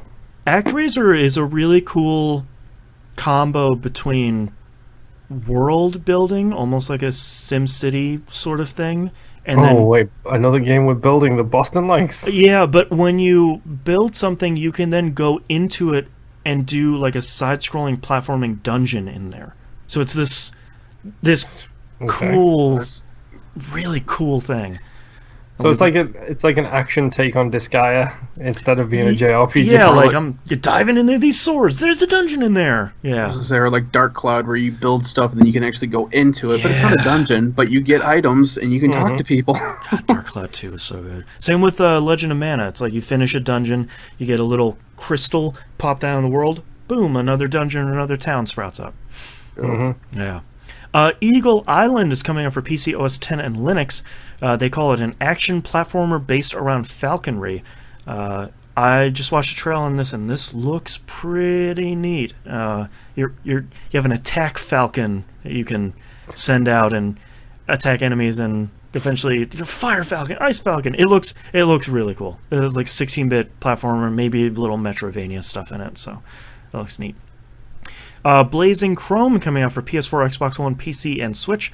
Looks very much like a modern Contra, like down to a lot of things looking like Contra 1. So that it's also not the spread shot, dude. It's the wedge shot. That's right. Yeah, that looks cool. Really good pixel art in that one. Dragon Quest Builders 2 coming out for Switch and PS4. There's a demo out now. If you want to try that out, that game looks really good. Speaking of 2019 games, there's another one for you. Yeah. I was thinking about buying that one with one of my vouchers. It's like, no, if I want to play that, I would probably want to play that on PS4. God Eater 3 coming out for the Switch. If you're interested in that already. That's been out for a while. I'm glad that I am not in that loophole, because those games seem like they speak to me. They seem like my kind of games, my kind of genre. Monster Hunter-ish. I've never touched them, and I'm perfectly fine with never touching them ever again. Hey, you got Iceborne coming out. Like, you got to clear your plate. Oh, dude. And lastly, Lethal League Blaze coming out for the Switch. It's a cool game. Let's move on to news stories. Remedy, one of TVGP's favorite developers, has acquired the publishing rights to Alan Wake from Microsoft. They have always owned the Alan Wake property, but they've never been able to publish it themselves. Microsoft has owned that, and they had the exclusivity for Xbox One and PC publishing. Yep. So it was literally a sentence in one of their press releases like, we're doing really well, we got this big payout for royalties, we got Alan Wake back, and the studio's just doing really great. It's like, wait, what was that one? So yes. Let's talk about what's the new hotness with all these graphics cards that are coming out soon that everybody's talking about. Ray tracing? And what is a game that is very dependent on light? Yeah, these ray are things tracing. I've thought about. Yeah, ray tracing. What I'm really hoping for with Alan Wake is I would really like to see a remaster from Alan Wake on all the consoles and on PC. Put the base game and American Nightmare together on one thing. Sell it for a discount, whatever you want. And I hope now the Control is going to come out in like a month and a half. And it's everything I'm hearing about that game seems like it's an amazing game so far. Play that game. With that game coming out, Remedy has talked a couple of times in the past saying like, we really tried to work on Alan Wake 2 and it just wasn't coming together. Like, we couldn't make a game that was fun, sort of building on top of what we did with Alan Wake. I'd be curious to see, now that they have the freedom to do it, if they would take another crack at another Alan Wake something. Even if it's not Alan Wake 2, maybe it's another short standalone thing like American Nightmare was. Yeah, well, the DLC game has the perfect title for 2019, so that's right. That makes me just laugh. Port that right over. American Nightmare again. My favorite thing about this news was, number one, my wife, because this is Super a Remedy Remedy household.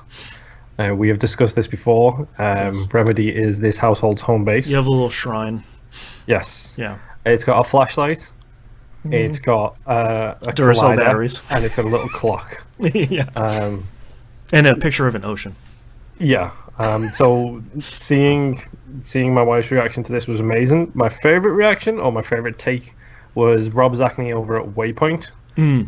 He was in bed when the whole news hit, and he randomly tweeted the next morning. He was like, "Oh, nothing like waking up to find suddenly everybody in your timeline is talking about Alan Wake," to get really confused and really curious. And my favorite Twitter response of like the decade was someone responded to him with, "Oh, it's the Alan wake-up call." Ba-da-ba-ba-da-ba. I'm sorry, but that wins the internet for like the last 5 Good years. job. 2019's best tweet. So perfect. It's so good. Next news story, The Walking Dead, the Telltale Definitive Series announced. Anyone remembers Telltale shut down? Skybound Games has largely taken over The Walking Dead at the very least, and maybe some other stuff from Telltale? I'm not entirely sure. That stuff is still a little bit murky. But basically they're packaging up every episode and DLC and side story and all that stuff from The Walking Dead, the Telltale series, putting them in a box and digitally for $50. And apparently there was a graphical style called Graphic Black in the final season that made the game look a little bit closer to the comics. Very timely this week. And they're extending that to everything in the entire series. So they put out a trailer. Looks pretty cool. Makes some of the weaker looking episodes from The Walking Dead look a little bit better. I know the question that everyone is asking, is everything on disc? Well, we don't know yet. Yes. So. Also, this will be the third time that there is a definitive edition of the Walking Dead collection. Yes. So that's why I'm hoping it's going to be on disc. I feel like if you're putting this out and you're calling it the definitive edition, you probably know that that's going to be everyone's first question. If this is all on disc, I think that seems like a must buy, because the whole Walking Dead thing is cool, and to have that on disc in your collection would be really great, especially since the games keep disappearing. Yes, they do. And last news story here, probably our more controversial stuff, because we're going to talk about Epic Games Store again. Epic has said, this is coming on the heels of the latest quote-unquote controversy surrounding Shenmue 3's Epic Store launch announcement. I use controversy in quotes because people are being babies. Be quiet. Yes. Epic has announced that they're going to step up and they're going to be covering refunds themselves for crowdfunded games going exclusive on the store. So where this stems from is Shenmue 3, when it was originally had its Kickstarter campaign open, said your two options. In 2015, for the record. Yes, in 2015. You have two options: a physical copy and a digital copy. Once the campaign wrapped up and they did a little bit of development time, that turned into a physical copy for PS4 or Xbox One. I don't know if it's Switch, and a Steam code. Mm-hmm. Then recently they said, hey, we're going Epic Games exclusive. So that's going to be our digital platform of choice. It'll be exclusive on there for a year, then it will come to Steam. Man babies on the internet explode. How dare you? Chinese spyware, all the fake lies that come out about Epic Game Store. I think this is really interesting that Epic is continuing to just dump money, just hand over fist, just pushing briefcases of 20s at developers and publishers just to seemingly keep people on the Epic Game Store. Come on, dude. This is Shenmue. The amount of time this thing is being developed and the amount of money that's already been sunk into it, Yeah. They don't have to push a briefcase of 20s across the table. They got to push a 5 across the table and they'll get it. Like, Yeah. I mean, let's just get right down to the man babies first and foremost. Sure. Shut up. Yes. You are all about capitalism in everything you want to do. Oh, more market options, blah, blah, blah. Right. Wait, no, it's exclusive, man. Now I have a problem. Deal with it, dudes. It's a different thing you click on your desktop. It's not like you have a PlayStation or an Xbox. And it's not Chinese spyware. The original... People keep citing this this original post where someone who doesn't know what they were doing starts downloading and using all these like packet sniffers, and they're looking at certificates and stuff coming through their computer, and they drew the incorrect... They drew a lot of incorrect assumptions based on their lack of knowledge. There is a lot, I think, to criticize about the Epic Game Store. Like, there's not a cart system.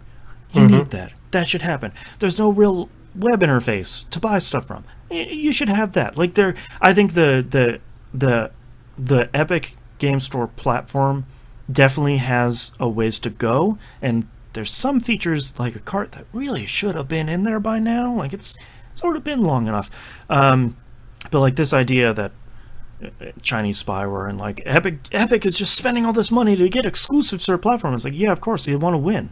So what? Who cares? What else are they going to do? They're just going to say, hey, could you please come over to the game store and like not put it on Steam for free? Like, could you be nice? Hey, Boston Nymph, I've got a really shocking revelation. I'm sitting for you. down. I'm ready. The next Uncharted game and Last of Us Part 2. Uh-huh. They're only going to be on the PlayStation. My heart can't take it. I don't really care for those games, so... Yeah. Gears 5 is going to be on Xbox One and PC. Only on the Windows Store. Gas. Yeah. I think my only problem They're with... going to put it on Steam. You know they will. They put Halo on Steam. Probably. Yeah. My only issue with the Epic Store is just the simple fact that they are, the 6th store that's come out. Oh, and yeah. they've kind of half-assed their store. Oh, totally. Like, everyone knows what they want. Like you were saying, the cart system. Right. Put a cart system in your store. That's like very, very basic, anything internet buying in something software related development, stuff. Yeah. we call it minimum viable product, MVP. A cart system is part of your MVP. Like, So Get in that touch would be with for Squarespace. Squarespace can do that automatically for There you people go. who want to sell beads and crystals. We don't have a code for Squarespace, to be clear. If we did, I'd totally be talking about it right now. But I mean, it's gotten to the point where it's bad enough that the next version of GOG Galaxy will pull in the games that you have on other platforms to show in one central location. Like that's how spread out we've gotten. And it just kind of sucks that they're trying to get their own store launched, and I hope they do all right because I don't want to see anybody fail. But they're not exactly putting their best foot forward. Yeah. And it doesn't seem like they're going to try to fix it anytime soon. Yeah, the functionality just is Yeah. it's still lacking. Yeah. But outside of that, you can have as many games as you want that only come out on your platform. Just make it usable. Yeah, make it easy for me to buy and play them. That's all I ask. Let's move on to questions. The Hannah writes in on Discord. So the USA Network is adapting Masters of Doom, the story of id Software, into a TV show. What other gaming history stories would you want to see portrayed on the big or small screen? Give me a theater production of Blood, Sweat, and Pixels. There you go. My thing is, like, before NoClip, I feel like you'd have a lot of options here, but NoClip has been doing a really great job. Danny is an amazing director. Like, he is an amazing, like, he produces some great content. It'd be nice if that stuff was available on TV, like if there was a licensing deal, so they're showing that on something. I don't even know what channel would be great for that. I don't know what channels are out there anymore. It'd be on MTV, the source for music videos. I think a story, start to finish, of somebody making a game, like an actual studio making a game, where you can actually see people sleeping under their desks, like the raw footage of these people busting their asses to try to get this game out. That way you can that way it's out there more about mostly the work conditions, but also it's like the things that these people do, the issues that they run into. That way a lot of the gamers who are out there spouting their mouths about, well, how come you couldn't get this to work right, or didn't you see this being an issue? It takes 5 minutes to make a Pokemon. Yeah, exactly. Where you can actually sit there and see where they're like, oh crap, it's doing this. These 2 weeks I'm working on a Pokemon. Yeah, but we have to tear apart and rebuild this engine to fix this one issue, and that could cause all sorts of other issues that we're not even anticipating right now. Like a more raw version of what Double Fine has done with a bunch of their games, where instead of like, it's like a reality show version where it's like, here's the raw footage you can watch of The Office. For less reality version. I just want to see what they're like. What was the one for was it Phil Fish? It's the indie game. The movie is the one you're thinking of, where you see him basically have a mental breakdown. Yeah, I mean, I don't want to see somebody have a mental breakdown, but you see the crap that he had to go through, where he's trying to show people his demo at I think it was at E3, and it crashed and it stopped working, and you see him sitting there trying to fix it, trying to figure out what's going on right there. That's the kind of stuff that, you know, like I said, I don't want to see anybody crash and burn, but that's the kind of stuff that I want to see, where you're seeing how these guys bust their butts, put their livelihoods on the line to try to get real ins and outs. Yeah. Yeah. Honestly, that's why I'd be interested in, I mean, it'd be a dramatization, but Blood, Sweat, and Pixels, like, I don't know if you've read it, but I'm not kidding, it goes into all of that stuff. Yep. Like, it goes into Destiny 1's problems to the point where nobody at Bungie would be willing to be interviewed for the book because they know the Destiny 1 had problems. Yep. The Stardew Valley chapter is really great about like one man's struggles over half a decade to make one game. The reason why that's one of my favorites is because it goes through the whole thing. It's like he's programming it, and then he's making it, and then he stops, and he's improved so much by the time he gets to the end that he has to go back and redo the first sections that he started to do. A lot of self-doubt about, like, am I making something that someone wants to play? Did I waste 7 years of my life? Like, what am I doing? And then my favorite part is the very end, where they goes through that whole arc, and then at the end it's like Jason meeting with him outside of the house where he programmed the game. Where he's about to like get loaded up to go to PAX to do like a booth at PAX kind of thing. Yeah. And he now has 7 figures in the bank. Yeah. And he's still driving the same beat up piece of crap car where the driver's side door doesn't even open, and he has to climb in through the passenger side to get to the driver's seat. Yep. And he's a millionaire at that point. Right. But he's still doing it because that's the way he is. That's the kind of story I love, where it's like, here's the trials, the tribulations, and the success. You made it. And then the flip side of that, which is also in Blood, Sweat, and Pixels, which is the Halo Wars development. Yeah. The trials, the tribulations, the success. The studio gets announced as closing down before the game even gets released. Yep. The game is released, the studio is closing down, so on and so forth. Bungie get tied into that thing as well because it's Bungie. That's a great book. And even like a story about like how every once in a while we've been getting news stories about, oh, we just axed this game because whatever didn't meet our standards or whatever. Right. We've seen some crap get released. Yeah. How bad was this that you were just like, no, we're not doing anything with this now? Yeah. That's kind of some of the other stuff, insider stuff that I want to see. Yeah. T-Bomb Rocks in Discord says the Wall Street Journal posted a story about the PS5. They stated that Sony wants to target serious hardcore gamers and even will consider this a niche console. Surprising factor was that they will not be focusing on indies. Their goal just seems to be about power. Do you feel this is a smart move, or is Sony gonna Sony? Honestly, I think Sony gonna Sony.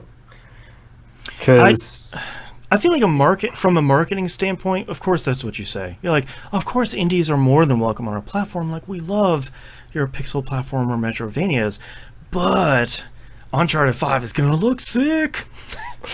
That's one of the reasons why. Well, I think this is a mistake from Sony's perspective, because if Microsoft want to throw down the power gauntlet, Microsoft will throw down the power gauntlet, and then they will produce the most powerful console, and they will take a loss on it. Sure. Because they've done it before, they'll do it again. I think Sony's big mistake is they haven't liked indies in a fair few years at this point. Not since the launch of the PS4. E3. Like, that E3 was like the indie E3. I don't think they realized how important those indies were for them. Yeah. And one of the reasons I actually like Microsoft's marketing on this is because, yes, they can come out and put a stamp on it and say, right now at least, we have the most powerful console available in the X. But the way they phrase it, when you're not dealing with something for brute force, like indies and things like that, plays better on the X. Right. It's not saying it's going to be crystal clear. It's not saying it's going to have like ray tracing. It's like it will run smoother, it will run faster, it will run easier on the X. Well, like, they have ID at Xbox. Like they have a whole division focused on bringing indies to the Xbox and platform and PC for that matter. So they really, over the last 5 to 7 years, has really put their money where their mouth is, saying like, no, we really do want to bring indie developers. And you've seen that over the last year or two with their focus on crossplay and cross-platform stuff, where Wargroove still isn't out on PS4 because Sony doesn't want to do crossplay. And it showed up on everything else because Microsoft was like, yeah, man, sure, that game looks cool, let's do it. So yeah, I don't know. Sony can talk a really good game, but it's hard to tell. Unlike Microsoft, it's hard to tell where the marketing stops and where the real intention starts. You know, like, are they just saying power because they want to push that they want to be the most powerful console, yada yada yada, like new consoles are coming out, we're starting this whole cycle again? Or is this really their internal policy, where they're coming back to like the PS2 days, where it's like, hey man, if it's not a 3D game, we're not bringing it over to the US, you know? It's hard to tell where that line is, where Microsoft seems to have a much better marketing strategy, which is like, yeah, we're just going to tell you what we're doing. Like, for real. Like, in English words. Honestly, that's my favorite thing about Spency, is he probably got himself into a lot of trouble doing that Giant Bomb interview. Some of the things he said on that. But he's telling the truth. You can tell he's telling the truth. You can tell he's being as honest and open as he can be, and you know that there were probably people listening to that interview sitting at home base in Redmond just being like, dude, I'm going to stab you in the face when you get back here. Sending texts like, please stop him. Yeah. The only thing that gets me too is about them saying that they're targeting serious or hardcore gamers, whatever the verbiage was. Yeah, whatever that means now. Yeah. I just hope that they have their network to back that up. I'm glad they're going with Microsoft for that. Yeah, but if they somehow bungle that crap again, I don't want to hear them talk about anything about serious or hardcore gamers when it takes me a day to download a freaking game through my internet. I'm glad they went with Azure, because we've known since the PS3 launch, it was like, this PSN is not good. It's not. It has improved, quote unquote, but like I always say, better is not good. Yeah. T-Bomb Rock has asked us another question in Discord. In the Nintendo shareholders meeting, President said that censorship in games is bad. We'll let the ESRB and parents make the choice of what's good and what's not for their children. Xbox and Nintendo seem to have the same stance, where Sony is the one that seems to follow a line of censorship. Do you think if they stick to censorship, even on a small level, down the road, developers will opt to not release their games on a PlayStation platform? Possibly. Shrug.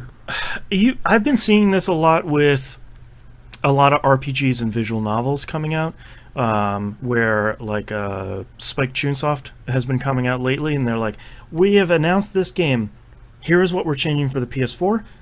None of this stuff has been changed on the PC platform. It's coming out on Steam. Like, they're really clear about, Sony will not let us do this. You get the quote-unquote uncensored or unchanged version on Steam. So I think for people that like a lot of niche games, I think that's starting to rub people the wrong way. But dude, Sony wants to appease the hardcore gamers. I know. That's why they're censoring stuff like Tokyo Xanadu EX Plus. Yes. Well, and that's even a lot of the random stuff, like you were saying, it is mostly like niche Japanese games. Yeah. But it's always something stupid, like, oh, hey, this lady has smaller boobs than she did in the Xbox version. Or like hey, they took out midriff. they took out the bus slider, so I can't make her boobs massive or what. It's like dumb stuff that doesn't matter. Yeah. It's sort of been a bummer, and I think it would be a lot easier if from Sony, there's always been this question of, well, is this your new policy, or are you just kind of cherry-picking stuff from games here or there? Like, are we saying we're going to draw the line and anything sexually suggestive doesn't really belong on our platform? I could respect that as much as I don't like it, but at least there would be the policy out there saying, like, we don't want this stuff on our platform, so we're going to be changing this stuff. I'm very expressly trying not to use the word censorship, because it really isn't censorship, but that's kind of the best word we have. So it would be interesting. It would be nice if, looping back to our previous question, if the communication from Sony would get a little bit better about, here's our policy, we do or don't want X, Y, or Z on our platform. That's the problem, is they don't have rules.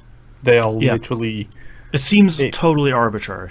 Yeah, and it seems completely random depending on whichever direction the wind is shifting on that particular day.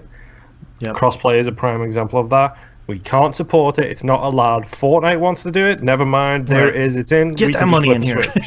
Like, I don't know what. It's weird, and I don't understand it. Like, if Microsoft were doing the censorship thing, I could understand, because Microsoft is a quintessentially American company. Right. And if there's something that Americans don't like, it's anything to do with sex. 100%. Yep. Like, that's the thing. You can shoot me in the face and show my brains all over the wall in my microscopic detail, and that's fine. But let me take my shirt off, and then we have a problem. How dare Not only because I look terrible. You harlot. I could see Microsoft doing this and being understandable, at least. Right. But Sony is a quintessentially Japanese company. Right. So why is there an American version? I don't get it. And the continual problem with Sony is, like, is this SIE? Is this SCEA? Is this SCEJ? Like, which Sony is it today that is that's making these policies? Because I don't even understand why they have their games go through ESRB if they're going to censor, because there's kind of the whole reason for us having ratings is for us to see what my kid can play. Right, like I'm not going to have my son play Call of Duty because I don't want him shooting people up in a game. If it says M and says nudity on it, I have a pretty good idea of what I'm going to be getting in the game. Yeah, exactly. It's probably a must-buy, but you know. Right. Top 10 of 2019. Last question here is from Coaster. I'll put this in chat earlier. How important, if at all, is it to you guys to buy trending games day one or early just to participate in the conversation? I can answer this relatively quickly. Okay. For me, on a personal perspective, it's quite important for one reason. This show. Yeah. Like, ideally, in an ideal world, when all of our problems have vanished and ran away and we all have much more money than we spend every month and so on and so forth, I would be picking up whatever the biggest new releases that comes out and talking about it on the next week's show. And I try to do that as best as I can. Unfortunately, real life takes we don't a hit get press sometimes. copies of games. Yeah. So unfortunately, sometimes these things have to wait. We'll be talking about it in pre-show and pre-show, like the 2019 games list. I still have 5 or 6 from this year alone that I need to buy that have already come out. Yeah. That I'd like to talk about on the show. Real life takes a hit. When it comes to talking about it with my friends, I don't care. I literally don't care. It's like Nimp and Boston have both played Yakuza 0. That game's like, what, 4 years old at this point now or something like that? Yeah, I don't remember. Yeah. I still haven't made my way through that game yet, but we're all smart enough and know each other well enough to know that you don't talk about certain things because it's, spoiler. We're not going to say, here's the final boss. Yeah, exactly. Like, I only know about shirts getting ripped off for fights because of those amazing looking pins that somebody, I think Boston, you retweeted them. Yeah, I retweeted. You flip the pin and the shirt comes off and there's the tattoo on the back. So amazing. Yeah. That's how I know about that stuff. But it's I want to play these things. I want to play the new conferences. I desperately do. I have a wife. I have social responsibilities. I'm taking driving lessons because it's real hard to live in America and not have a car. Yeah, 100%. Guess what? Driving lessons are expensive. Yeah. Well, and Kostromol, the question comes off the back of me saying that I wanted to pick up Mario Maker 2 early. Because what I think is so interesting about Mario Maker is when the game is out, I think you're seeing on Twitter, I like it on Twitter, I know virtually nobody else does. I like seeing what other people reply to and like, because a lot of stuff I'll see is like, oh, a bunch of my friends like this tweet of this cool Mario Maker level, and maybe here's a quick GIF, but it's not something I'll get 2 years from now, which is all those Kaizo levels, all those crazy pixel perfect jumps and impossible puzzles that the monster Dan Reichert is making. That's not the stuff I'm really interested in. I'm interested in the stuff now where it's someone making their first level or someone making a platforming thing that's like my brother made a level that has some tricky platforming, but it's not impossible. You don't have to do pixel perfect stuff. That's the stuff that I'm really interested in. There's I forgot to talk about it. A power up in Mario Maker 2 that's the Fire Flower from Mario Land 1, the very first Game Boy one. It changes your sprite to that black and white sprite, changes the music to the Mario Land 1 music, and your fireball bounces off of solid obstacles. So you can use it to make puzzles where you bounce it into a chamber, power block switch, and it bounces off on a P block, and then you keep going. That's the cool stuff I want to do. I want to figure out these puzzles. I don't want to play it 400 times and maybe you'll finish it. That's... You don't want to play Super Pooh World 2. Right. Boy, that run in Summer Games Done Quick of Super Pooh World 2 is incredible. Oh, it's something truly special. I love the message at the end of the game where the developer says, I really hate you for finishing this game. It's great. I like the honest response. I mean, for me, the big thing that you miss out on by not being involved in that kind of thing, if it's a multiplayer game, you end up being stuck behind everybody, which sucks. The walled garden gets higher and higher. Yep, and the longer you don't play it, the longer that thing is there. Look at the problems Destiny 2 is going through right now, why New Light is coming out. I was like, all right, to get into Destiny 2, I'm going to help you grind through all this stuff. It's who it's time and who cares? Yeah, the thing that I do miss is the discovery. Me, Boston, and Tunnelman are all having spoiler-free conversations talking around the facts when we're talking on Twitter about Outer Wilds, which is a game that has theories and ideas and with squinted eyes being did you do this thing? It's yeah, I did. Okay, cool. Did you do this other thing? It's yeah, okay, now I have to do that. It's the same thing you saw when Indie Game the Movie, not Phil Fish, the other guy, pretentious guy. Braid. Yes, him, his other one, the Witness. Game. Thank you. Yeah, it's when The Witness came out, we're did you find the other puzzles? It's no, I don't think so. Which I still don't want to spoil because it's such a cool moment. I've never played it, but I know what those are. Right. It's stuff like that. You miss out on that. Real life, though. Yeah, I mean, it's a balancing act, to be sure. I mean, and I think there are some things that we really care about with that, and there's some games like Yakuza 0 where it's like, okay, I can pick that up later. That won't be too big of a deal. Yeah. So, Well, that's kind of a lot because for the last 4 years, I was going to college pretty hardcore. yeah, I didn't have time to play games. This is why I come to the cast with games like VIII, Shantae, because these are all older games that I had on a list that I was interested in playing but didn't have time, but now I do. So now I get to play them. And I'm finding a lot of times, too, with a lot of the older games that I've been playing, I'll get random responses from people like, oh, yeah, I forgot that came out. And all of a sudden, people are checking out games that have been out for a while that they forgot about. yeah. So, I don't know, it's kind of important to me when I had the time. Yeah. But now I'm trying to play 4 years worth of catch up on video games. Well, I so- mean, hell, Moon and I are playing Breath of the Wild right now. Like, Yeah. that's a game that's been out for 4 years now, 5 years. Yeah. So. It's the same with Vampyr. Like seeing people now get into their backlog from last year, and people start playing Vampyr again, and it's like, I remember that bit. I remember that. Oh, you've got some really I remember that first cool boss stuff fight coming up soon. That's terrible. Yeah. Yeah.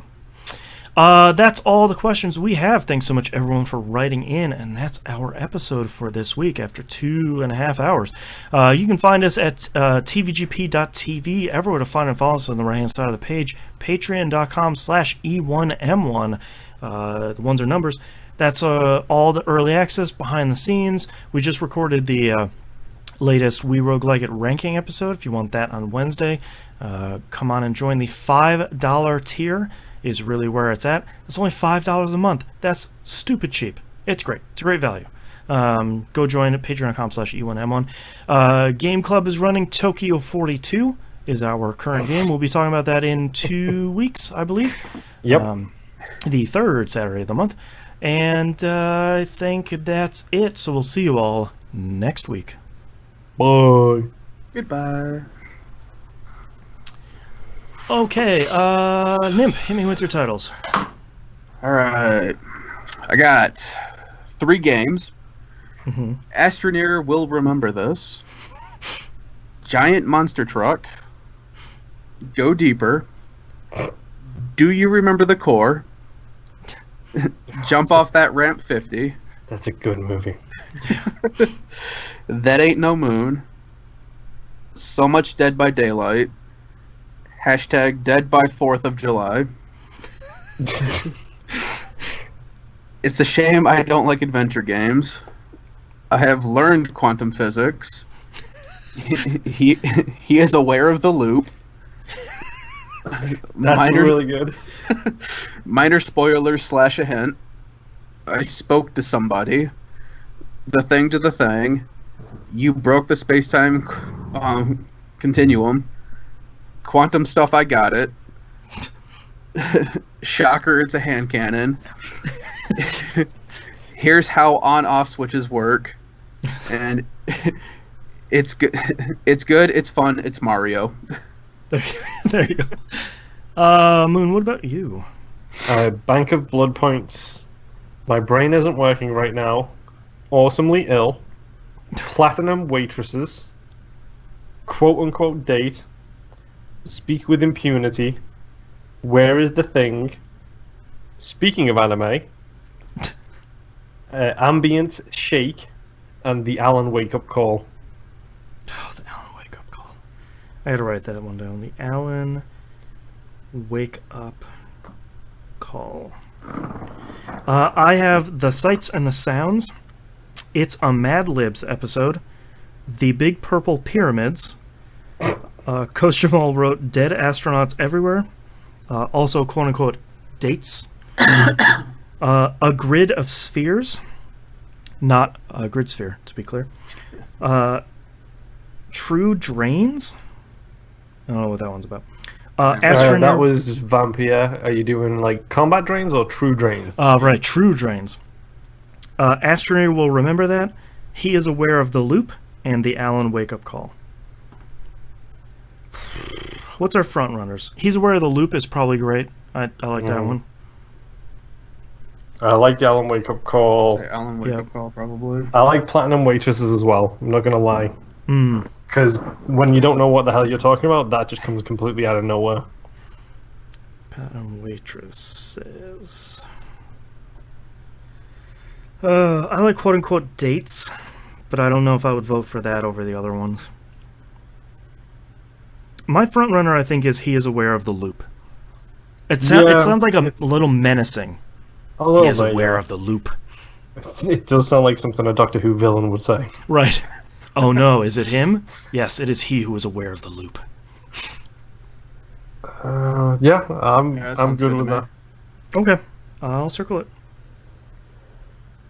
Let me know when you gents are ready. I got something in my eye. Hold on. Okay. I'm ready.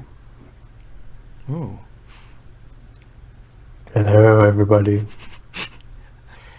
Hello, video watchers. Because that's not creepy at all, I swear. Not at all.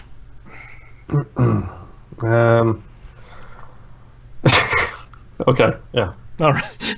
We picked out a winner. All right, starting in 3, 2, 1. This is That Video Game Podcast, episode 611 for July 8th, 2019. He is aware of the loop. I got 22 minutes to go. And it goes around. All right, thank you so much, everyone, for watching. We will see you next week. Bye. I guarantee you nobody's going to get that reference.